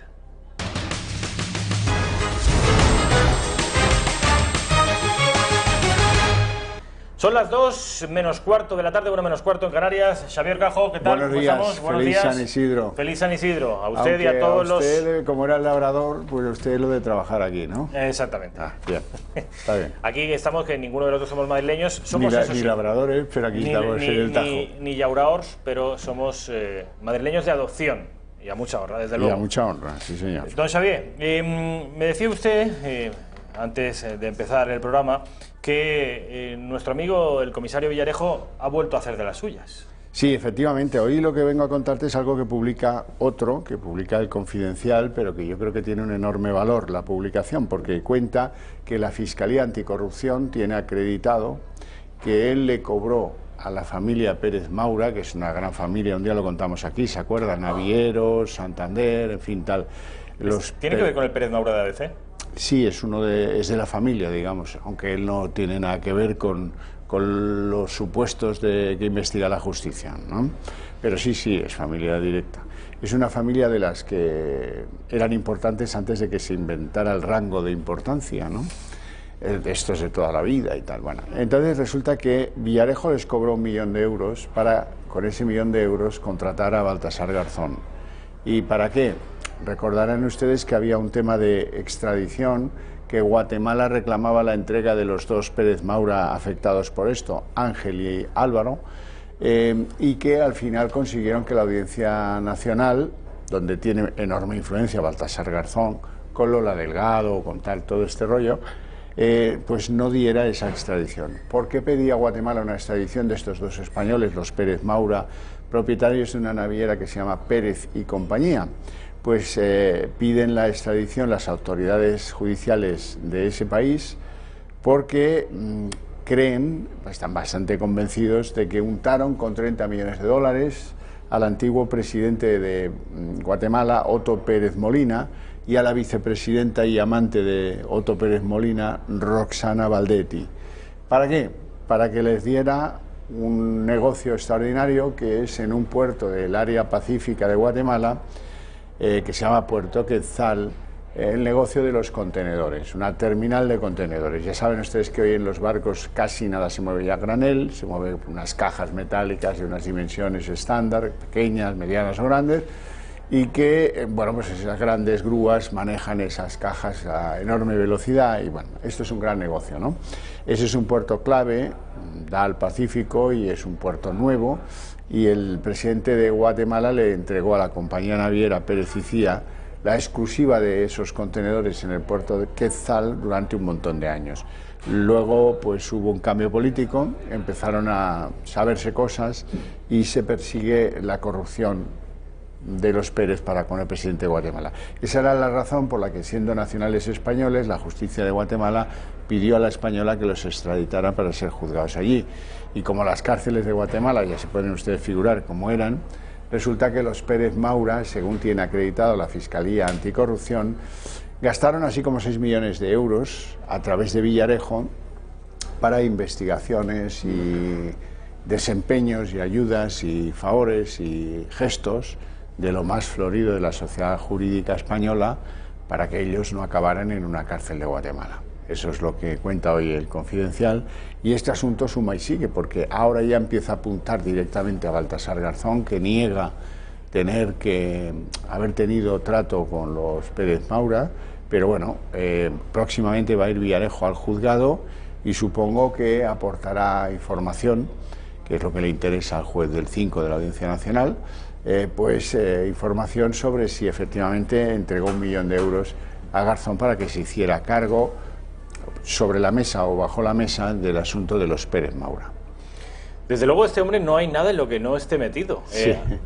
¿Usted cree que es el propio Villarejo el que está filtrando, dosificando de manera interesada todas estas informaciones? ¿Que se las sacan a él? Mire, yo creo, me lo pregunto muchas veces eso, por eso tengo la respuesta tan a flor de piel. Yo creo que a veces sí, a veces no. Yo creo que Villarejo tiene tantos enemigos como pocos amigos, ¿eh? Y lo que le convenga a él, vamos a ver qué beneficio saca él de acusar al BBVA, por ejemplo. Claro. Pues seguro que el BBVA está echando las muelas por su culpa, pero él... eso no le va a hacer salir de la cárcel, que es lo que él pretende. Claro, entonces, ¿por qué lo filtra? O sea, bueno, pues hay quien cree que es por la pataleta el de decir yo la estoy pagando y tú la vas a pagar. Ahora te jodes. Ahora vamos a ser así, ¿no? Esto es un poco racional, aunque a veces pasa. Y también es posible que haya quien se la tenga jurada a Villarejo después de todo este largo desempeño de atropellos, ¿no? Estoy pensando, por ejemplo, en el CNI. Él contra el primero que fue contra el general Félix San Roldán, y esas cosas se pagan, jefe de los espías, tengo que decir, Félix San Roldán, un tipo excelente de la provincia de Cuenca. ¿Lo conoces? Sí. Sí, pero digo que es un tipo excelente, pero que, claro, las ofensas también las hace. ¿Quién decía pagar, ¿no? aquello de que el que le echa un pulso al Estado acaba perdiendo? Bueno, eso Felipe, es, ¿no? Sí, es una gran verdad, eso es una gran verdad, pero este le ha echado un pulso, supuestamente, esto no hay que probarlo, le ha echado un pulso a tantos que al final... A la gran banca, claro, al Estado, y él, a los políticos... Yo creo que algunas de las cosas que han salido no las ha sacado él, sino sus enemigos sabiendo que estaban allí y han sacado esa cinta, esa grabación. Ahora esto de los Pérez Maura está repleto de grabaciones de encuentros suyos, con lo cual es difícil poder negar nada que tú mismo has grabado, ¿no? Y que te han intervenido judicialmente, está atrapado en eso. Está maniatado, ahí no tiene Claro, margen. entonces es más lo que cuentan, digamos, otros, que luego él más o menos va confirmando o conduce cuando va al juzgado a declarar hacia donde a él le conviene más que esté la bola. Pero, desde luego, ninguno de estos asuntos son buenos para que él salga de la cárcel, ninguno. Y yo creo que antes de que salgan los asuntos, por lo menos los que ha contado él y sus terminales periodísticos, ya los habrá intentado negociar antes de que salgan, y ante la negativa han salido. Esa es la explicación que yo me doy a mí mismo. Parte de la información no proviene de él, y la que proviene de él, pues si tiene una explicación es, pues ya que yo pringo, tú también vas a pringar, ¿no? Eso a lo mejor explicaría algo de lo que ha salido de Francisco González, el gran capo del BBVA, al que lo ha destruido completamente. Xavier Cajo. Un placer y feliz San Isidro. Mil gracias, feliz San Isidro. Quiero que sepan que en el Club de Amigos de Intereconomía celebramos conferencias muy interesantes, conferencias de personas y de intelectuales de gran altura. El Club de Amigos de Intereconomía está siempre dispuesto a ofrecer y a escuchar candidatos para esas conferencias. Normalmente suelen ser las que las ofrecen personas de la casa, y es un lugar al que, al menos si usted vive dentro de Madrid o de la Comunidad de Madrid, debería acudir. Debería acudir porque las conferencias que se ofrecen son muy interesantes, y para acudir, eso sí, es necesario, en primer lugar, informarse, y en segundo lugar, llamar por teléfono para solicitar una reserva de una plaza, 2, 3 o 4, cuantas personas quieran ir, llamando al teléfono 91 616 2464. Apunten el teléfono 91 616 2464. Paso ya a presentarles a mi compañero y amigo Miguel Gutiérrez Pérez. Miguel, Rafael, ¿qué tal? ¿Cómo Muy buenas tardes. Veo que tienes una pulserita de prohibido rendirse. Es de Jusapol. De Jusapol. Ah, pues fenomenal. Por la policía y la Guardia Civil. Hay que apoyar, desde luego, a las fuerzas y cuerpos de seguridad del Estado.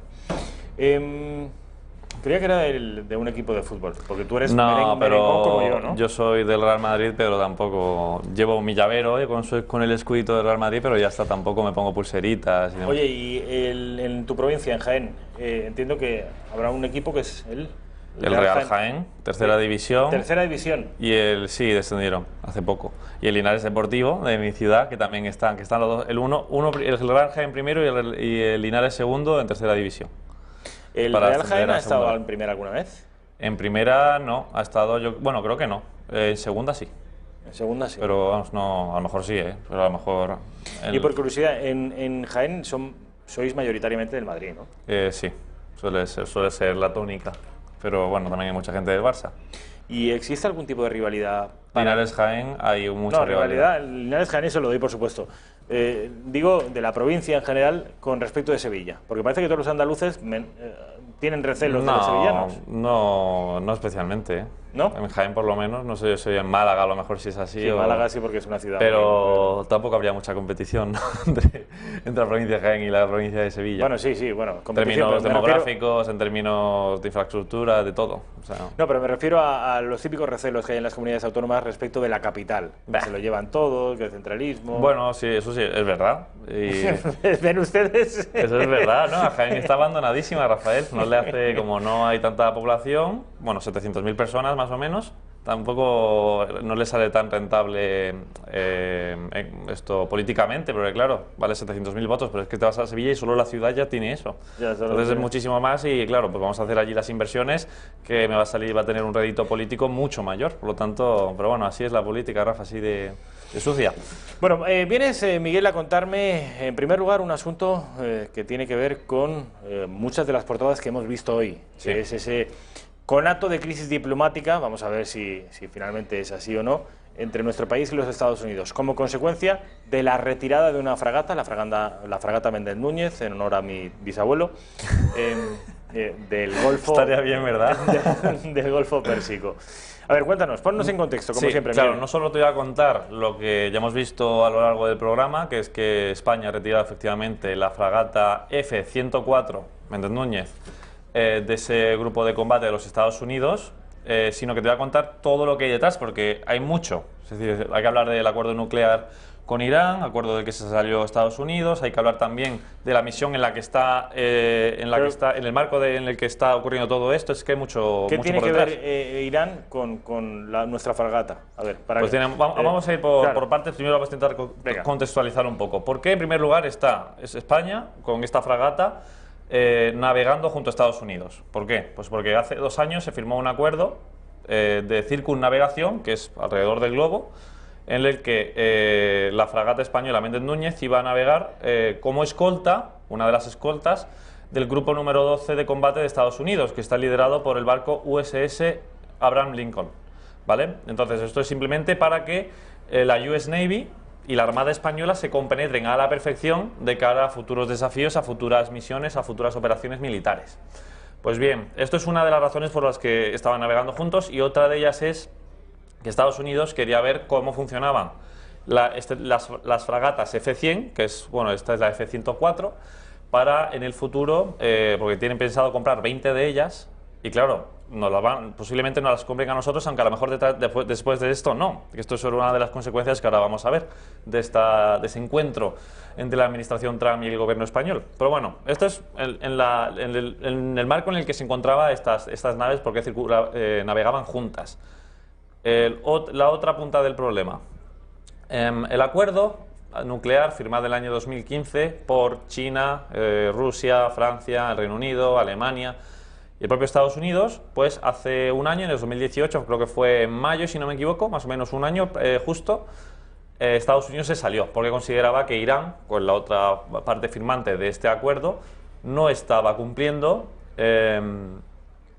lo establecido, lo acordado de desnuclearización. Es decir, porque claro, aquí el trato era el siguiente: Irán, tú eres un peligro, tú te tienes que desnuclearizar, no te podemos permitir que tú seas una potencia nuclear, por lo tanto tú te desnuclearizas y nosotros te quitamos todas las sanciones que se están asfixiando económicamente, pero claro, a los países que juegan con el tema balístico y demás, lo que le hacen la comunidad internacional es ponerle muchas sanciones para ir entorpeciendo su avance. Y claro, pues se hizo este trato: te desnuclearizas y nosotros te levantamos las sanciones. Bien, pues Estados Unidos el año pasado, después de 3 años de tratado, consideró que no se estaban cumpliendo los objetivos por parte de Irán, por lo tanto nos salimos del acuerdo, ya no somos parte del acuerdo y nosotros vamos a, personalmente, bueno, como país, vamos a seguir imponiendo sanciones a Irán.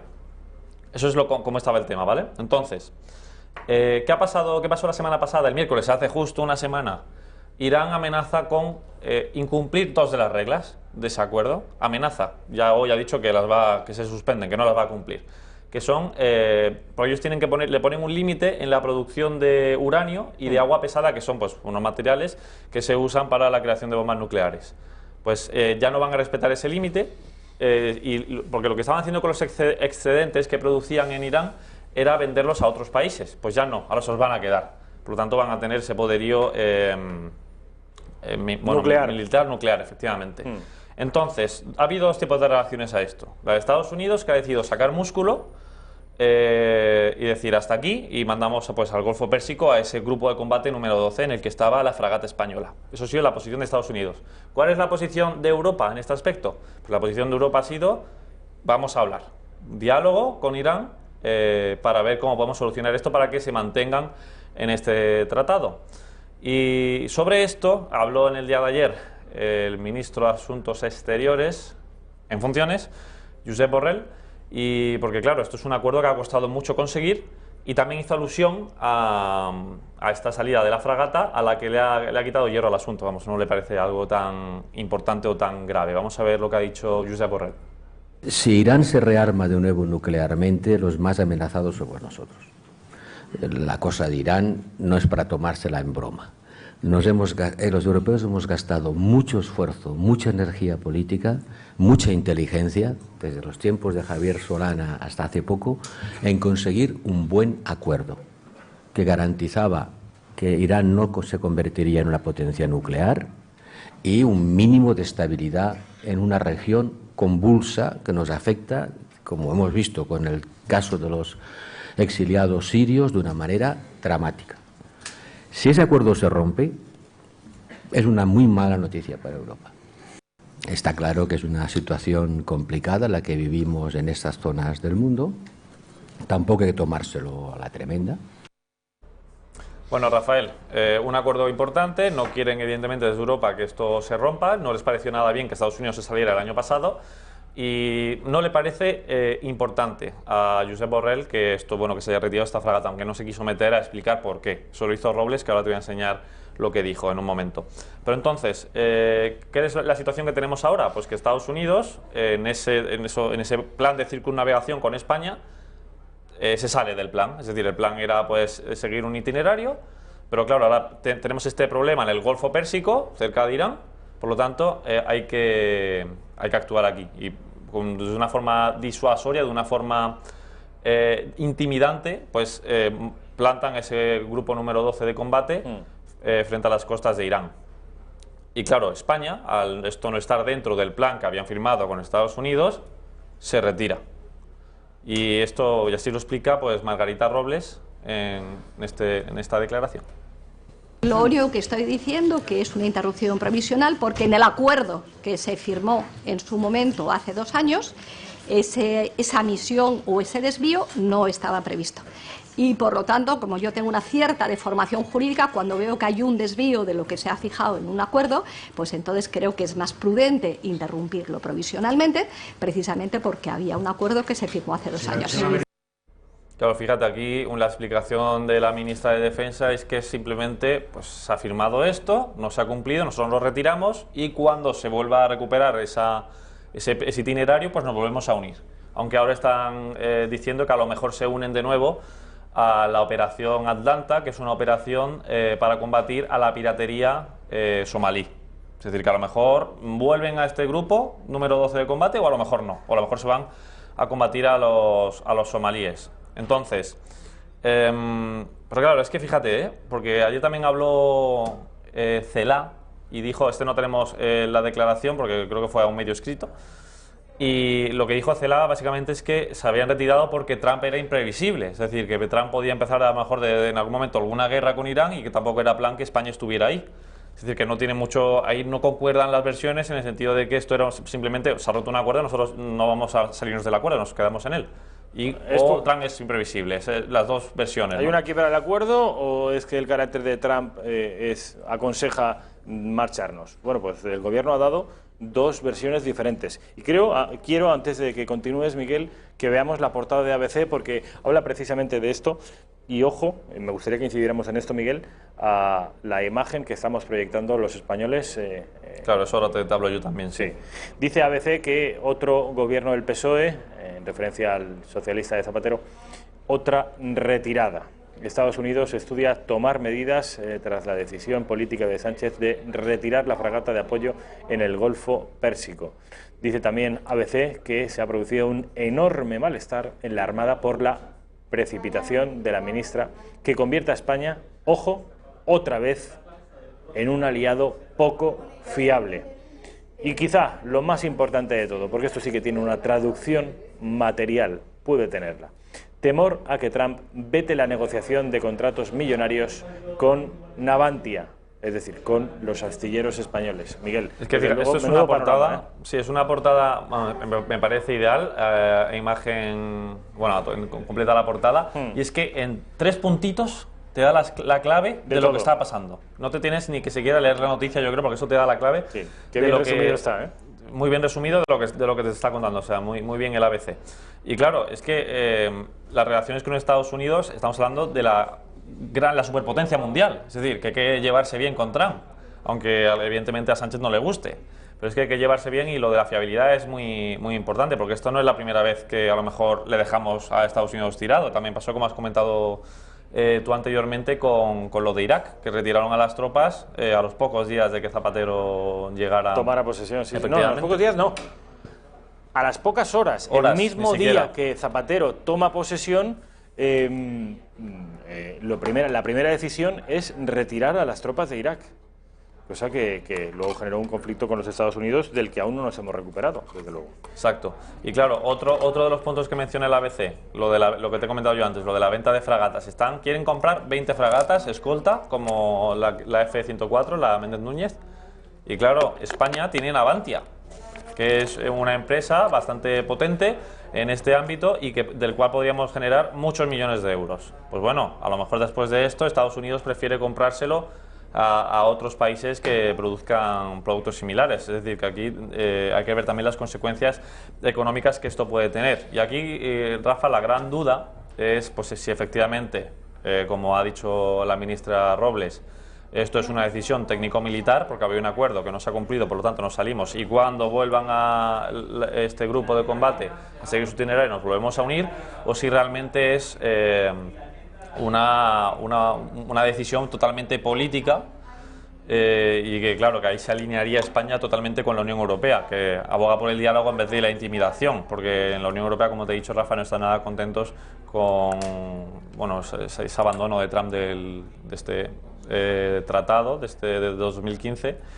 que la verdad es que la situación está súper complicada con Irán ahora mismo, aunque habíamos otra portada que hablaba de que estábamos cerca de una guerra con Irán y demás. Sí, vamos a ver el periódico de Cataluña, porque la portada señala en un titular que hay tambores de guerra. Es exagerado, vamos. Ahí están viendo ustedes el portaaviones norteamericano, el US, ¿cómo se llama el portaaviones? USS Lincoln, Abraham Lincoln, como el presidente. Bueno, en cualquier caso, Miguel, tú que has estado investigando sobre la situación... No. Además, ayer el secretario de Estado, Michael Pompeo, dijo que no se vislumbraba ni muchísimo menos una guerra. Porque es que, ya me dirás tú, Irán, ¿por qué se iba a meter en una guerra con Estados Unidos? Es que no tendría nada que hacer. Además que también existe la presión de Europa, es que no, ni muchísimo menos. Es simplemente una maniobra disuasoria. ¿Liquidamos este asunto ya? Pues sí, vamos a pasar a otro porque estamos en San Isidro y vamos a reírnos un poco, ¿no? Hombre, pero yo creo que, al menos a mi juicio, las fiestas tradicionales, en este caso la de Capital, no merece una risa. Y no nos vamos a reír ni muchísimo menos de eso. Desde luego, para mí San Isidro sí que es una fecha muy importante, Miguel. Unos temas. Para ti... Bueno, te voy a explicar por qué digo lo de reírse. Seguimos con la política internacional, ¿eh? Seguimos con política internacional, pero bueno, nosotros los viernes siempre solemos traer algo gracioso. Hoy es miércoles, mucha gente está de fiesta y bueno, vamos a reírnos un poco, Rafael. Pero no porque sea San Isidro. Porque, como ustedes saben... sino porque aquí en Madrid es fiesta y aunque nosotros estamos trabajando, pues el ambiente es festivo. ¿Lo cuentas tú? Política internacional. Venga. Política internacional. También con el mismo protagonista, Miguel, que es los Estados Unidos, que amenazan a los venezolanos con invadir el país. No sé si recuerdan ustedes hace un par de meses en un desfile militar venezolano que unos militares disidentes lanzaron unas bombitas, que en realidad eran petardos. Los valencianos estamos acostumbrados a tirar petardos más potentes que esas bombas y automáticamente las filas se rompieron y salieron, en fin... absolutamente aterrorizados los militares venezolanos al escuchar las explosiones. Hay imágenes de eso. Con eso les dan a ustedes la medida de la bizarría de ese ejército venezolano. Bueno, pues como están pendientes de una invasión norteamericana en Venezuela, se ríe Miguel, al objeto de disuadir a Trump y a los marines, han emitido unas imágenes de cómo se entrena el ejército venezolano y en particular dos de sus principales líderes, que son Diosdado Cabello, uno de ellos, que es la mano derecha de Maduro básicamente, y Pedro, me parece que es Pedro de nombre Pedro Carreño. Que sí, es, Pedro Carreño, que es otro de diputado de la Asamblea Nacional, que es la Asamblea ilegal, la ilegítima. Son dos de las dos personas más relevantes de la política venezolana, dos personas muy cercanas a Nicolás Maduro, que participan en estos ejercicios, en estos entrenamientos para combatir a los marines, si es que los marines pisan suelo. Si se atreven, porque es que claro, es un ejercicio tan intimidatorio que lo van a ver ustedes ahora que... Yo si fuera un marine norteamericano... No me atrevo a pisar Venezuela. No, y veo estas imágenes de los entrenamientos venezolanos, yo desde luego no me atrevería a poner un pie en el país caribeño. Vamos a ver la pantalla completa, Raquel, con sonido y todo, porque por favor, merece la pena. Nosotros no callamos, vean ustedes.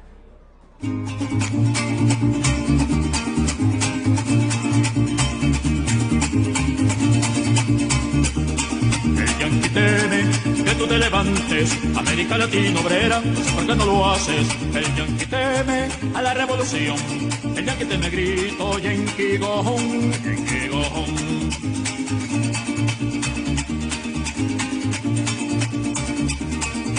Y viene remontando el Amazonas, el grito rebelde del carioca, y viene a unirse con su hermano, el obrero venezolano. América Latina obrera, América Latina obrera, América Latina. De la revolución, América Latina obrera, y grita con fuerza, Yankee go home, Yankee go home, Yankee go home.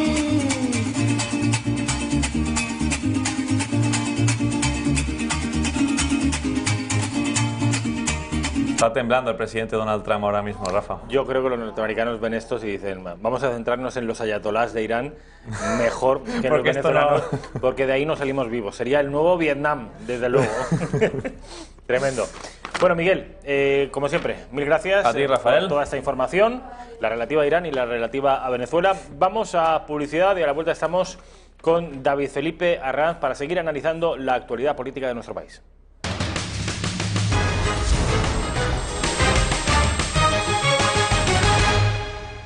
Bueno, ¿qué tal? ¿Cómo están? Ya estamos de nuevo en esta redacción abierta, en esta última parte de nuestra singladura diaria en la redacción abierta, la original, no se confundan, creo que hay otra por la tarde de Javier Torres, pero esta es la de siempre, la de Rafael Núñez Huesca, la de la redacción abierta original. David Felipe Arranz, ¿qué tal? Buenas tardes ya. Buenas tardes. Oye, feliz San Isidro, ¿eh? Feliz San Isidro. Feliz San Isidro. No somos madrileños, pero como si lo fuéramos. Somos vecinos de Madrid y queremos mucho a esta ciudad y a este pueblo de Madrid. Yo soy muy fan de las fiestas patronales. Yo creo que hay que celebrar el Santoral por todo lo alto. Y claro, aquí hay una parte que se apunta a un bombardeo cuando le interesa y cuando no, pues dice que de santos nada, ¿no? O sea que esa es una reflexión muy interesante también para los días de fiesta. Bueno, pues hoy que estamos muy castizos, quiero que vean el resultado de una encuesta electoral que ha hecho Sigma 2 para el diario El Mundo, que tiene que ver con los resultados que podrían darse, 1, en la ciudad de Madrid y 2, en la Comunidad Autónoma de Madrid.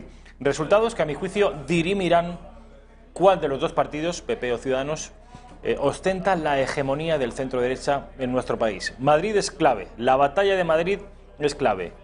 Villacís versus Almeida en la ciudad, en la Comunidad Autónoma, Isabel Díaz Ayuso versus Ignacio Aguado. Vamos a ver en primer lugar los resultados que prevé El Mundo para la ciudad de Madrid. Te adelanto que son preocupantes, al menos para mí. Encuesta de Comunidad de Madrid. Bueno, decía el Ayuntamiento, pero me han puesto la Comunidad. No pasa nada. No pasa nada. Partido Socialista ganaría y con mucha diferencia. Ángel Gabilondo, el 29,7%, el 30% de los votos, con 42 diputados. Isabel Díaz Ayuso conservaría la segunda plaza, 31 diputados. Ciudadanos, tercera posición, 25 diputados. Luego Podemos se quiebra exactamente por la mitad, se reparten casi 30 diputados entre los dos partidos nacidos de la izquierda radical, y Vox, con Rocío Monasterio, entraría con el 7,5% de los votos, es decir, 10 diputados. David, a juzgar por estos resultados, y solo si contamos la parte menor, más baja de la franja de la izquierda, solo así ganaría el centro-derecha, porque en todos los demás escenarios el centro-izquierda se haría con la Comunidad de Madrid. Eso parece. Es que yo creo además que el PSOE juega con una baza que yo creo que es uno de sus grandes hombres, que es Ángel Gabilondo, que es filósofo, que es profesor en la Universidad Autónoma, que tiene una capacidad de diálogo y una templanza y digamos, unos principios que incluso a veces él mismo, recuerdo alguna entrevista en la que aseguraba, por ejemplo, no haber leído el libro de Pedro Sánchez ni tener intención de leerlo. Quiero decir que es un verso libre de filosofía en el Partido Socialista, y yo creo que a mí Ángel Gabilondo a nivel personal me cae muy bien. Quiero decir que es un hombre... Ya veo, ya sospeché. Sí, es un hombre que sí que se ha significado especialmente por su talante muy de concordia, muy reflexivo, que es lo que hace falta a este país. David, reconóceme que es un hombre gris. Es la grisura. No, hombre, Gabilondo es un filósofo reconocidísimo, querido. Es un gran perfil bajo, absoluto, que lleva 4 años en la Comunidad de Madrid y el conocimiento que tiene es muy bajito. Conocimiento... Bueno, es un hombre fajado ya en asuntos burocráticos, administrativos, políticos, sí, de los ministeriales, etcétera. A mí me ofrece esa cierta confianza que a lo mejor no me ofrecen otros candidatos, pero lo que sí es cierto es que habrá que ver, y eso tienes toda razón, en qué es clave el pacto que haga Gabilondo porque yo sí lo veo pactando con Ciudadanos, Ángel Gabilondo, fíjate lo que te digo. O sea, no le veo dando su brazo a torcer con las partes más extremas, con esa parte de Podemos, con ese Más Madrid. Yo no le veo haciendo ese pacto, sí lo veo con Ciudadanos, yo creo, ¿eh? Vamos con el Ayuntamiento de Madrid. A ver, en la ciudad de Madrid, les adelanto que la debacle del centro derecha es igual o incluso de mayores dimensiones. Manuela Carmena continuaría al frente del consistorio y prácticamente mantendría los mismos diputados o incluso concejales, o incluso sumaría un par de concejales. El Partido Popular se desplomaría, aunque eso sí conservaría la segunda plaza, y Ciudadanos la tercera, en un empate técnico entre PSOE y Ciudadanos. Javier Ortega Smith, Vox, entraría en el consistorio con 4 concejales. También aquí gana la izquierda. Sí, en este caso yo creo que desde hace ya muchísimo tiempo Manuela Carmena se hace con la alcaldía siempre que quiere, y además ahora tiene el refuerzo de Íñigo Rejón, que es un descontento de Podemos, un descontento de las políticas de Pablo Iglesias, políticas personalistas, políticas autoritarias, que han conseguido que Rejón arrimase el ascua a la sardina de Manuela Carmena para entrar con ella y hacer ese gobierno en la alcaldía de Madrid. El caso del PSOE, yo creo que ha sido una metedura de gamba de la Federación Socialista Madrileña, porque fichar a Pepu Hernández como candidato me parece bastante surrealista. Es decir, que es un hombre que no tiene experiencia política, es un hombre que viene del mundo del deporte y que además ha sido criticado también por hacer algún que otro enjuague de índole económica, que ha sido muy criticados estos enjuagues para la evasión de impuestos en otros políticos, y resulta que a algunos no se les ha tocado, como este señor, aunque hubo gran alaraca cuando salió a la palestra el tema de los impuestos de Pepu Hernández. Yo creo que ahí... A Maxim Huerta lo despellejamos. Lo descuartizó la opinión pública, y luego hemos visto pues que el ministro astronauta ha continuado, etcétera, y Isabel Celaá también con algún que otro terrenito por ahí que tenía. Bueno, el caso es que Pepu Hernández es uno de estos que, oye, bueno, pues que tiene un capital, pero claro, ¿qué ocurre? Que tú tienes que ser ejemplarizante. Si tú eres un socialista y tú presumes de que tiene que existir una igualdad, pues hombre, tienes que afilar muy bien en la igualdad en el pago de los impuestos junto a todos los españoles. Desde luego. Si tú predicas una cosa que no practicas, mal asunto. Y además yo creo que Pepu, que le hemos escuchado mucho, no es un tipo locuaz, brillante, dialécticamente apabullante, y por eso yo pienso que Gabilondo, de hecho el otro día tenían 2 intervenciones en algún que otro debate, y Gabilondo pues tenía otro temple a la hora de hablar. Y con respecto al candidato del Partido Popular, yo creo que todavía esas candidaturas del Partido Popular están sin hacer, están sin cocer, parece que repentizan mucho, no se les aprecia solidez, o sea, como grandes oradores, como la trayectoria que tienen los dos, tanto para la Comunidad de Madrid como para el Ayuntamiento, no se les conoce, como diría el otro, ¿no? O sea, son muy nuevos, la gente no les tiene asociadas y la gente va a votar lo popular, lo conocido, Carmena, Carmena, Carmena, que es ya sea con basuras por la calle, sin basuras por la calle, ya sea bien hecha la gestión o mal hecha. Yo creo que el madrileño coge y mete el voto de una manera más intuitiva, popular, consagrada. El madrileño y cualquier votante. Y cualquier votante. Se rige más, se orienta más en base a criterios emocionales que... Totalmente. Y Carmena es esa mujer, vecina de Madrid de toda la vida, como el chotis, que bueno, pues es como si la tuvieras en tu casa tomando unas galletas María mojadas en leche. O sea, que es la abuela de todos los madrileños. Bueno, me has hablado de todos los partidos políticos, excepto de Vox, y quiero que escuches las declaraciones de Javier Ortega Smith, que es diputado nacional, pero también es el candidato a la alcaldía de Madrid, hablando sobre un asunto controvertido, que es el aborto, y la comparación que hace entre cortarse las uñas y hacer un aborto. Escuchen.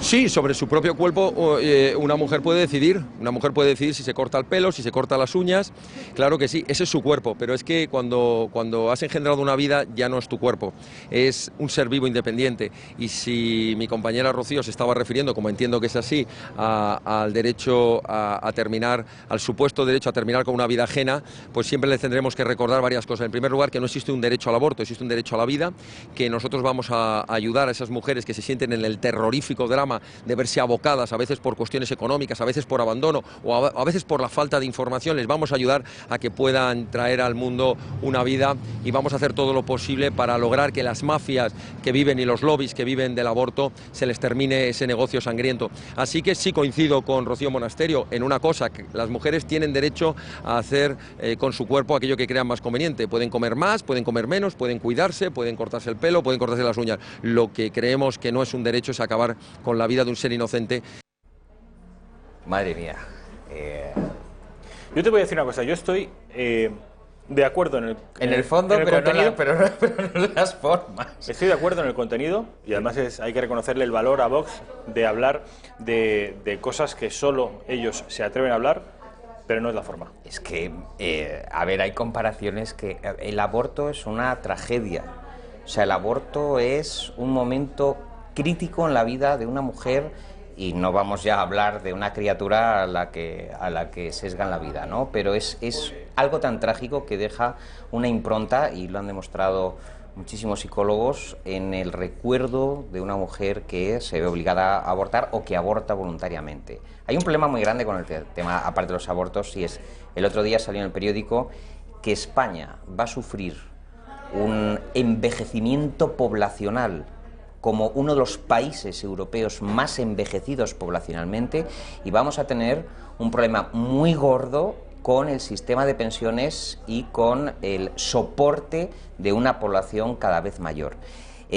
No creo que estemos precisamente en un momento para abortar alegremente, o en segundo lugar poder decir que bueno, que esto del no nacido es sí, el símil de las uñas es desafortunado, pero claro que es una vida, claro que es una vida, yo me acuerdo mucho cuando se hablaba de eran 4 meses, cuando decía José Luis Rodríguez Zapatero que se podía abortar sin ningún temor y tal. Claro, la pregunta es ¿quién y dónde pone ese límite y en virtud de qué criterios? Porque ya va a contarás a mí, José Luis Rodríguez Zapatero, la idea que tiene de medicina y de gestación de una criatura. Entonces, había argumentos populares por la calle donde decían, no, es que el gobierno dice que hasta 4 meses... ¿Pero qué estás diciendo? O sea, ¿qué sin Dios es este? O sea, ¿a partir de qué informe médico, cuando ni siquiera la clase médica se pone de acuerdo en un asunto tan terrible y tan tremendo, que es la gestación de una vida nueva? Porque en el momento en que se produce esa duplicación del cigoto y esa generación de un nuevo ser, realmente, ¿dónde poner el límite? Claro, lo lógico es que en el momento en que un nuevo ser está en marcha, ¿cómo vas a parar eso? ¿En virtud de qué?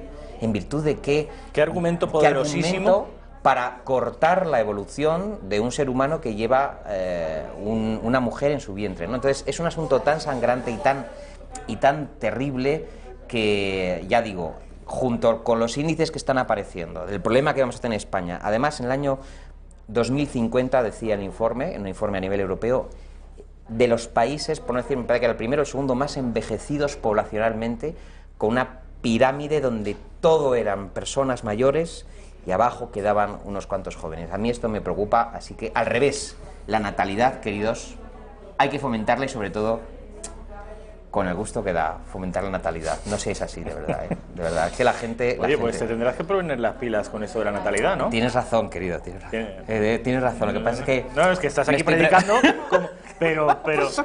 No, me estoy preparando para ser buen padre todavía. Estoy entrenando. Estoy seguro que ya lo serías a estas alturas.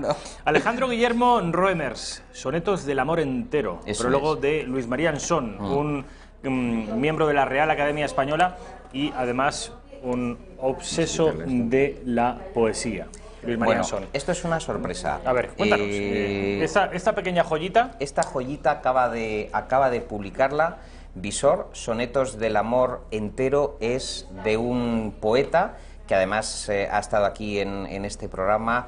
Es el continuador del Principito con el joven príncipe, ¿te acuerdas que estuviste tú con él? Sí. Por recomendación tuya, sí, además. Porque es uno de los sonetistas más finos en lengua castellana que hay en este momento. Ya decía yo que me sonaba Alejandro Guillermo Roemers. Es un tipo que ha conseguido recuperar toda la herencia de Lorca, de Miguel Hernández, de los grandes sonetistas españoles, de Quevedo, y hace una introspección sobre el tema eterno del amor, pero lo hace de forma renovada. Con un amor lleno de dudas, lleno de angustias, un amor sin retorno a veces. Y yo creo que en esa búsqueda perpetua de la comunión del amor, Alejandro Guillermo Roemers ha brillado. Le gusta a Luis María Ansón, le gusta a Luis Alberto de Cuenca, que son grandes autoridades en el mundo del soneto y de la poesía, y este hombre aparece como un finísimo continuador, nacido además en Buenos Aires, y es desde luego uno de los grandes, porque preside la Fundación Argentina para la Poesía, que no es moco de pavo, y mañana se presenta además este libro en el Teatro Real, que animo a todos los... En el Teatro Real, nada más y nada menos. Se presenta el libro, mañana día 16, en una gran fiesta de la poesía, y desde luego como poeta se ha distinguido como sonetista, ¿no? Yo he estado leyendo estos poemas esta mañana y me han encantado porque rinde homenaje a Federico García Lorca, a los sonetos del amor oscuro que se publicaron además en el diario ABC, y él en esa tradición que provoca muchísimas emociones en el lector, a indagar sobre el amor, qué ocurre cuando se gasta, qué ocurre cuando desaparece, o incluso cómo podemos salvarlo, ¿no? Cómo continuar con esa tradición amorosa de los grandes poetas. Él también es borgiano, es un fan de Borges, y El Pequeño Príncipe de Saint-Exupéry es su libro de referencia, y además ha escrito el libreto de una ópera, Franciscus, una pieza sobre el santo de Asís, destinada al Teatro Musical San Francisco de Asís, que se estrenará en breve. O sea que es un hombre que además tiene inquietudes religiosas, también habla de la espiritualidad vinculada al amor, que parece que el amor pues se ha paganizado mucho. Los sonetos del amor actuales no tienen un vínculo con esa espiritualidad, y Alejandro Guillermo Roemers sí lo vincula mucho a la trascendencia, al amor más allá de la muerte, ¿no? Y eso es una tradición española muy interesante. A mí me encanta. ¿Tú eres consumidor de poesía? Sí. ¿Te gusta? Me gusta mucho. ¿Y te has atrevido alguna vez a fabricarla? Sí, pero me pasa como con fabricar criaturas que todavía me estoy reservando. Porque yo he leído cosas tuyas, de ensayos, columnas de opinión en el norte de Castilla, pero de poesía no... ¿Has publicado alguna vez algo? Pues tengo un par de editores que me están tirando de las mangas continuamente, y probablemente a lo mejor a finales de este año te voy a regalar un libro que saldrá, pero... No me digas. Sí, pero bueno, es que a mí esto me da mucho reparo. Mucho pudor, ¿no? Sí, es que la poesía me da mucho pudor. Son palabras mayores. Para el articulismo no pasa nada porque somos francotiradores del periodismo, pero para la poesía, donde te desnudas el alma, y además hay mucha sinceridad en Alejandro Guillermo Roemers. Él además se deja conocer su personalidad, es una persona extraordinariamente sensible, que tú lo tuviste aquí. Sí. Y me causó una gratísima impresión. Él ha sufrido varias etapas en su vida, él quiso ser aceptado en su adolescencia, a él le preocupaba mucho el mundo de las amistades, el mundo ese de la forja de la personalidad en esas edades tan tempranas, y él ha hecho un viaje espiritual muy interesante de la mano de Saint-Exupéry y El Principito, y estos sonetos del amor entero les va a encantar a todos los telespectadores. Está en Visor. David Felipe Ranz, bueno, como siempre, ha sido un placer. Me comprometes aquí con todo. Mil gracias. Les dejo con Fernando Paz, Tiempos Modernos, y a las 6, mi compadre, ya saben ustedes, Javier Torres.